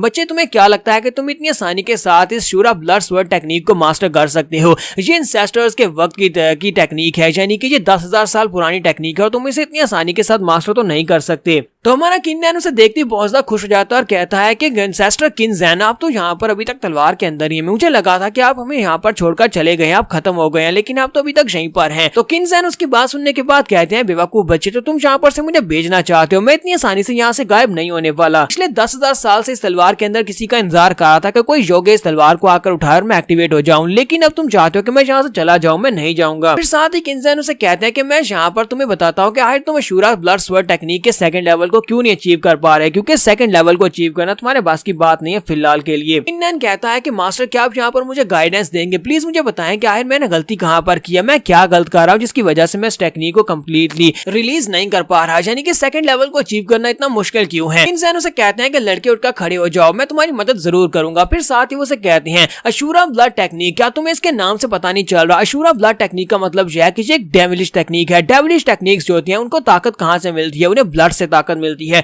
और तुम्हारी तलवार जो है ये ब्लड को सोखने के बाद अपने आप को स्ट्रॉन्गर बनाती है। जितने ज्यादा लोगों को तुम मारोगे, यानी लिविंग बींग्स को तुम मारोगे, उतने ज्यादा तुम्हारी तलवार और तुम्हारी तलवारबाजी की टेक्निक स्ट्रॉन्गर होती जाएगी। किनजैन उनकी बात सुनने के बाद कहता है क्या आप चाहते हैं कि मैं अपनी तलवार के साथ लोगों को मारना शुरू कर दूं? तो वो उसे कहते हैं नहीं, मैं यहाँ पर ये नहीं चाहता कि तुम लोगों को मारना शुरू करो, मैं चाहता हूँ कि तुम जाओ जाकर डिमोनिक बीस्ट का शिकार करो। इस तलवार की मदद से तुम जानवरों को मार सकते हो और उनका खून सोखकर भी ये स्ट्रॉन्गर बनेगी। लेकिन अगर तुम यहाँ पर लोगों को मारना चाहते हो तो उनको भी मार सकते हो, और मुझे लगता है कि तुम्हारे पास यहाँ पर कुछ दुश्मन है जिनसे तुम बदला लेना चाहते हो। तो वो कहता हाँ कुछ लोग हैं जिनको मैं अपनी तलवार से मारना चाहता हूँ। तो वो उसे कहता है चलो अच्छी बात है, तो वाकई में यहाँ पर मेरी फैमिली के डिसेंडेंट हो। इसी के साथ ही किनजैन उसे कहता है कि अब मुझे रेस्ट करने के लिए तलवार में वापस जाना होगा, मैं वहां पर जाकर कुछ दिनों के लिए कल्टीवेट करूंगा, और जब तुम्हें जरूरत होगी तब मैं बाहर आकर तुम्हें गाइड जरूर करूंगा। फिलहाल के लिए जाओ जाकर शिकार करो, इसको खून दो, और वैसे भी फिलहाल तुम काफी ज्यादा बिजी हो क्योंकि तुम्हारे पर कोई अटैक करने के लिए पीछे से निकलने वाला है। और साथ ही वो गायब हो जाते हैं। उनके गायब हो जाने के बाद हमारा किनजैन कहता है कि उन्होंने यहाँ पर क्या बात की, पीछे से कोई अटैक करने वाला है,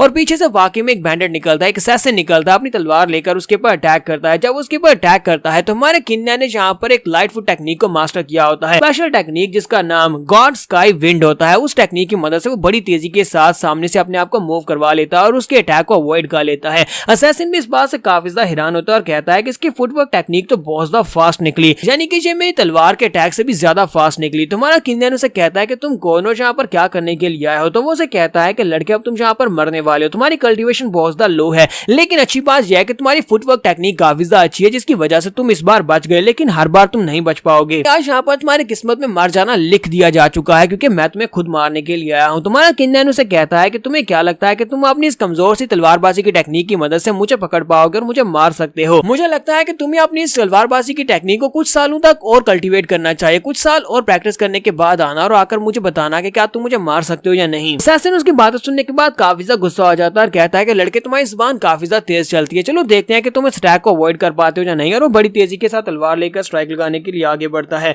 और बस के करीब पहुंचने के बाद अपनी तलवार को घुमाता है और हमारे किन्नन के ऊपर अटैक करता है। लेकिन किन्नन फिर से वहां पर गार्ड स्काई विंड को टेक्निक को यूज करते हुए उसके अटैक को अवॉइड कर लेता है। तो किन्नन बड़ी तेजी के साथ उसके अटैक्स को अवॉइड कर रहा था और उसे कहता है कि तुम बहुत ज्यादा स्लो हो। किन्नन वहां पर सोच रहा था चलो शुक्र है कि मैंने यहाँ पर पहले इस फुटवर्क टेक्निक को मास्टर कर लिया, मैं यहाँ पर इसके आने से पहले इसी टेक्निक को मास्टर कर रहा था और ये यहाँ पर मेरे काम भी आ रही है। तो असैसिन उसे कहता है कि क्या तुम यहाँ पर सिर्फ और सिर्फ भागने वाले हो, क्या तुम कोई डरपोक हो जो यहाँ पर सिर्फ और सिर्फ अटैक्स के भाग रहे हो, क्या तुम मेरे अटैक का सामना नहीं करोगे। तो किन्नन कहता है हाँ क्यों नहीं, मैं तुम्हारे अटैक्स का सामना भी करूंगा और इसी के साथ ही अपनी तलवार निकालता और कहता है कि चलो फिर ठीक है यहाँ पर तुम्हारे अटैक्स का सामना करते हैं। और यहीं पर से नेक्स्ट सीन जो होता है वो यूथ अलायंस का दिखाया जाता है। यूथ अलायंस के पैट्रियार्च जो होते हैं तो यंग मास्टर लिन के साथ बैठे खेल रहे होते हैं। तो पैट्रियार्च के सामने लिन फेंग बैठा होता है। लिन फेंग उसे कहता है क्या तुम्हें वाकई में लगता है कि तुम्हारा वो असैसिन जी डाओ क्या वो ये कर लेगा। तो पैट्रियार्च लू टाई उसे कहते हैं कि तुम्हें परेशान होने की जरूरत नहीं है, मैंने जिस असैसिन को वहां पर भेजा है वो बहुत ज्यादा स्ट्रॉन्ग है और ऊपर से उसकी तलवारबाजी की टेक्निक तो उससे भी ज्यादा स्ट्रॉन्गर है